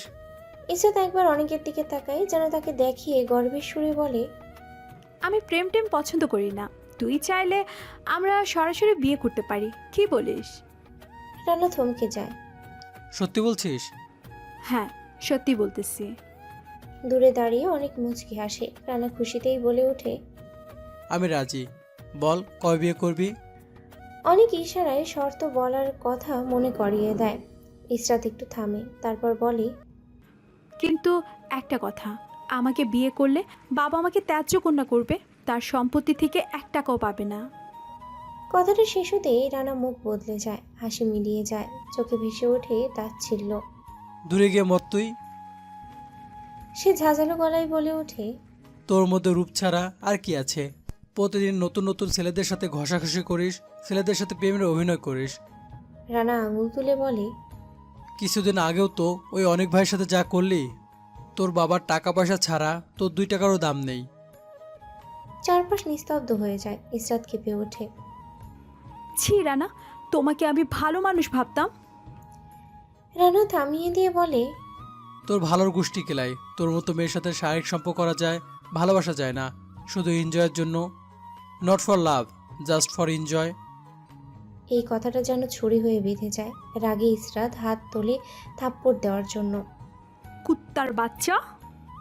কিন্তু রানা তার হাত শক্ত করে ধরে ফেলে, চোখে চোখ রেখে বলে, আমাকে সহজ ভাবিস না। তোর মতো মেয়েকে কেউ বিয়ে করবে না, শুধু ব্যবহার করবে, ভোগ করবে তোর এই রূপ সৌন্দর্যকে। হাত ছেড়ে দিয়ে সে চলে যায়। রানা মাঠের মাঝখানে দাঁড়িয়ে থাকে ইসরাত, মাথা নিচু, লজ্জা অপমান সব মিলিয়ে সে যেন পাথর হয়ে গেছে। ঠিক তখন পেছন থেকে ভেসে আসে হাততালির শব্দ। অনেক সে হাসতে হাসতে বলে, দেখলি তো, তোর বাবার টাকা ছাড়া তোর কোনো মূল্য নেই। তার কণ্ঠে তীক্ষ্ণ ব্যঙ্গ। আর তোর এই সৌন্দর্য ওটা শুধু ব্যবহার করার জন্য, ভোগ করার জন্য। ভাগ্য ভালো এই বিষয়গুলো কেউ দেখে নাই, শুনে নাই। ইসরাত কি সত্যি হেরে যাবে? সত্যি কি ইসরাত অনেকের হাতের পুতুল হয়ে থাকবে, নাকি উল্টো গভীর সমুদ্রে ডুবে যাবে অনেক? কমেন্ট করে জানাবেন। এই গল্পে অনেক রহস্য আছে, যেগুলো জট আস্তে আস্তে খুলবে, তখন শিউরে লোম দাঁড়িয়ে যাবে। রানার পর এবার ইসরাত খুঁজে বের করলো সজীবকে। সজীবের সামনে গিয়ে দাঁড়িয়ে এক মুহূর্ত দেরি না করে বলল, সজীব, আমি তোমাকে বিয়ে করতে চাই, সব কিছু জেনেই বলছি। সজীবের কৌতূহল বেড়ে গেল। সজীব প্রথমে অবাক, তারপর হেসে উঠে তাচ্ছিল্যে। আরে ইসরাত, তোকে আমি পছন্দ করি শুধু তোর বাবার টাকার জন্য। কথাটা শুনে মাথা নষ্ট হয়ে যায়। সে আরো এগিয়ে আসে। ওটা ছাড়া তোকে বিয়ে করব কি জন্য? আমাকে কি পাগল কুকুর কামড়াইছে নাকি? যা দূরে গিয়ে মর। শব্দগুলো যেন ইসরাতের গায়ে আগুন হয়ে পড়ে। অনেক দূরে দাঁড়িয়ে মুচকি হাসছে, আর ইসরাত মাথা নিচু করে লজ্জায় নিজেকে লুকাতে চায়। সজীব চলে যায়। অনেক ধীরে ধীরে এগিয়ে আসে। কিরে, দুজন তো গেল, এখন বাকি তোর সাগর। ইসরাত ঠোঁট কামড়ে ধরে। একটু দাঁড়া, আমি ফোন দিচ্ছি। ফোনে কাঁপা গলা। সাগর, তুই পুকুর পাড়ে আসবি, জরুরি কথা আছে। সাগর বিরক্ত হয়ে, মোবাইলেই বল। প্লিজ আয় না, আর আমি যা বলবো তুই শুধু হ্যাঁ বলবি, প্লিজ। কিছুক্ষণ পর সাগর আসে। বল, কেন রাখছিস? ইসরাত সরাসরি বলে, সাগর, আমাকে বিয়ে করবি? সাগর হতভম্ব। হঠাৎ বিয়ের কথা কেন? বাবা আমাকে জোর করে বিয়ে দিচ্ছে, আমি তোকে বিয়ে করব, কিন্তু তারপর বাবা আমাকে ত্যায্য কন্যা করবে বলেছে। 1 সেকেন্ড নীরবতা, তারপর সাগরের ঠোঁটে তাচ্ছিল্যের হাসি। মানে আমি তোকে বিয়ে করলেই তুই কিছুই পাবি না? আর এমনিতেই তুই আমার টাইপের না। ইসরাত কাঁপা গলায়, মানে তুই আমাকে বিয়ে করবি না? তাহলে এতদিন? সাগর হাত তুলে থামিয়ে দেয়। এতদিন তোকে নিয়ে টাইম পাস করছি, এনজয় করার জন্য, এটাই ছিল। তার কণ্ঠ ঠান্ডা নির্মল। বিয়ে ভুলেও না। আমার বাবার কি সম্পত্তির অভাব আছে? কথা শেষ করেই সে চলে যায়। চারপাশ যেন হঠাৎই নিস্তব্ধ। ইসরাত দাঁড়িয়ে আছে একদম পাথরের মতো, চোখে জল, কিন্তু সে কাঁদতে পারছে না। পেছন থেকে আবারও সেই হাততালির শব্দ। অনেক সে হাসতে হাসতে বলে, দেখলি তো ইসরাত, জীবনটা এত সহজ না। তার কণ্ঠ এবার একটু ভারী। সত্যিকারে ভালোবাসা পাওয়া খুব কঠিন। এই বলেই সে চলে যেতে ঘুরে দাঁড়ায়। ঠিক তখনই নরম একটা হাত এসে পড়ে ইসরাতের কাঁধে। সে চমকে তাকায়। মিহি। মিহির চোখে কষ্ট, কিন্তু কণ্ঠে দৃঢ়তা। দোস্ত, তোর সাথে কম কথা বলি কারণ তুই নিহার খারাপ বুদ্ধিতে চলিস। আজ সব দেখলাম। একটু থামে। কেন করছিস এসব জানি না, কিন্তু আজ একটা জিনিস শিখলি। ইসরাত চুপ, চোখ ভেজা। মিহি ধীরে বলে, জীবনে যদি কখনো সত্যিকারের ভালোবাসা আসে, সব অহংকার ফেলে আগলে রাখিস। টাকা রূপ সব একদিন চলে যাবে, কিন্তু যে মানুষটা তোকে মন থেকে ভালোবাসবে সে মৃত্যুর আগ পর্যন্ত তোর হাত ছাড়বেই না। কথাগুলো ইসরাতের অন্তরে স্পর্শ করে ফেলে। ঠিক তখনই নেহা এসে হাজির। ইসরাত, তুই কাঁদছিস কেন? মিহি কিছু বলছে? এরই মধ্যে অনেক আবারও ফিরে আসে। তার চোখে অদ্ভুত এক দৃষ্টি। সে শান্ত গলায় বলে, কি ইসরাত, বাসা যাবে না? ইসরাত অবাক, কারণ এই প্রথম অনেক তাকে কাল নাগিনী বলে স্বাভাবিকভাবেই ডাকলো। মিহি অবাক হয়ে বলে, কি রে ইসরাত, অনিক ভাই তোকে বাসায় যেতে বলছে কেন? একের পর এক বন্ধুরা জড়ো হয়। চারপাশে উত্তেজনা, ফিসফাস, প্রশ্ন। মিহিও তাকিয়ে। কি রে, কিছু বল। অনেক এবার আরো কাছে আসে, চোখে চোখ রেখে বলে, শুনতে পাও নাই, বাসায় যাবে না? নেহা সামনে এসে দাঁড়ায়। অনিক ভাই, আপনি কে? আমার বান্ধবী বাসায় যাবে কিনা সেটা আপনি বলার কে? ঠিক তখন সবাইকে স্তব্ধ করে দিয়ে ইসরাত মাথা তুলে দাঁড়ায়। তার চোখে আর আগের লজ্জা নেই, বরং অদ্ভুত এক দৃঢ়তা। তার ঠোঁট কাঁপে। তারপর, অনেক আমার হাজবেন্ড, তার বলার সম্পূর্ণ অধিকার আছে। 1 সেকেন্ড, 2 সেকেন্ড, পুরো জায়গাটা জমে যায়। নিহার মুখটা হা হয়ে যায়। কি? মিহির চোখ বড় বড়, সে বিশ্বাসই করতে পারছে না। চারপাশে বন্ধুদের মধ্যে শোরগোল। কি বললো? স্বামী? ওরা বিয়ে করেছে? কখন? কারোর চোখে অবিশ্বাস, কারোর চোখে বিস্ময়, কারোর চোখে শখ। মুহূর্তটা যেন সময়কে থামিয়ে দেয়। অনেক নিজেও জমে গেছে। তার চোখ বড় হয়ে গেছে, শ্বাস আটকে আসছে। ইসরাত আমাকে স্বামী বলল, সে আমাকে স্বামী হিসেবে মেনে নিচ্ছে? তার বুকের ভিতর কেমন একটা ঝড় ওঠে। ইসরাত আবারও বলে, আরো স্পষ্ট, আরো দৃঢ় কণ্ঠে, ওর আমার উপর সম্পূর্ণ অধিকার আছে। এই কথার পর চারপাশে যেন বিদ্যুৎ খেলে যায়। সবাই স্তব্ধ, কেউ কথা বলতে পারছে না। আর অনেক, সে শুধু তাকিয়ে আছে ইসরাতের দিকে। তার চোখে প্রশ্ন, বিস্ময় আর অদ্ভুত এক অনুভূতি, যেটার নাম হয়তো ভালোবাসা। নেহা তাচ্ছিল্যের সুরে হেসে বলে ওঠে, ইসরাত, তুই মজা নিচ্ছিস তাই না? নেহা মাথা নাড়িয়ে যোগ করে, একদম 100% শিওর। না হলে একটু আগেই সজীব, রানা, সাগরের সাথে যা করলি। কথা শেষ হওয়ার আগে ইসরাত হঠাৎই এগিয়ে আসে অনিকের দিকে। সবাই কিছু বুঝে ওঠার আগেই সে দুহাত অনিকের মুখটা ধরে ফেলে। তার পরের মুহূর্তেই তার ঠোঁট বসে যায় অনিকের ঠোঁটে। 1 সেকেন্ড, 2 সেকেন্ড, সবাই যেন থেমে যায়। চারপাশে নিস্তব্ধতা। কেউ শ্বাস নিচ্ছে কিনা তাও বোঝা যাচ্ছে না। নেহার চোখ বড় বড় হয়ে যায়, মুখ খোলা, কিন্তু শব্দ নেই। মিহি স্থির হয়ে দাঁড়িয়ে, তার চোখে অবিশ্বাসের ঝড়। চারপাশের সবাই এক একটা মূর্তির মতো জমে গেছে। কারোর হাতে থাকা ফোন নিচে পড়ে যায়, কারোর ঠোঁট কাঁপে, কিন্তু শব্দ বের হয় না। আর অনেক, সে যেন পাথর। তার শরীর শক্ত হয়ে গেছে, চোখ বন্ধ, মস্তিষ্ক কাজ করছে না। এটা কি হচ্ছে? 2 মিনিট, 2টা দীর্ঘ নিঃশ্বাস রুদ্ধকর মিনিট। তারপর ইসরাত ধীরে সরে আসে। চারপাশে এখনো নীরবতা, শুধু হালকা বাতাসের শব্দ। ইসরাত ঠান্ডা দৃঢ় কণ্ঠে বলে, এরপর যদি বিশ্বাস না করিস তাহলে সেটা তোদের ব্যাপার। কেউ কিছু বলতে পারে না। ইসরাত অনেকের হাত শক্ত করে জড়িয়ে ধরে। তার আঙুলগুলো অনেকের আঙুলে জড়িয়ে যায়। চল। অনেক তখনও তাকিয়ে আছে, তার চোখে বিস্ময়, বিভ্রান্তি, অজানা অনুভূতির ঢেউ। সে যেন এখনো বুঝতে পারছে না এটা স্বপ্ন না বাস্তব। হাঁটতে হাঁটতে হঠাৎই ইসরাত অনেককে চিমটি কাটে। এখন বুঝছো স্বপ্ন না বাস্তব? সে একটু হেসে ফিসফিস করে, আর আমাকে এত দেখতে ইচ্ছে হলে বাসায় গিয়ে মন ভরে দেখো। অনেক লজ্জায় লাল হয়ে যায়, মাথা নিচু করে ফেলে। আর দুইজন ধীরে ধীরে চলে যায় এক অদ্ভুত নীরবতার ভেতর দিয়ে। এদিকে কোহিনূর খান ফোনে কথা বলছে আবিরের সাথে। সবকিছু খুলে বলে আবিরকে। সব শুনে আবিরের কণ্ঠে আগুন। ছোট মা, ওই ছেলেকে আমি জ্যান্ত মাটিতে পুঁতে ফেলব। তুমি শুধু আমাকে দেশে আসার ব্যবস্থা করে দাও। কোহিনূর খান ঠান্ডা গলায়, মাথা গরম করলে হবে না। আমার মনে হচ্ছে ইসরাত ছেলেটাকে পছন্দ করে। একটু থামে, সব কিছু ঠান্ডা মাথায় করতে হবে। আবির দাঁত চেপে বলে, যেখানে কেউ ইসরাতের দিকে তাকালেই আমি তার চোখ তুলে ফেলি, সেখানে ওই ফকিন্নির বাচ্চা আমার ইসরাতের সাথে এক রুমে থাকে। আমি কিভাবে মেনে নেই? কথাগুলি গর্জন দিয়ে বলে আবির।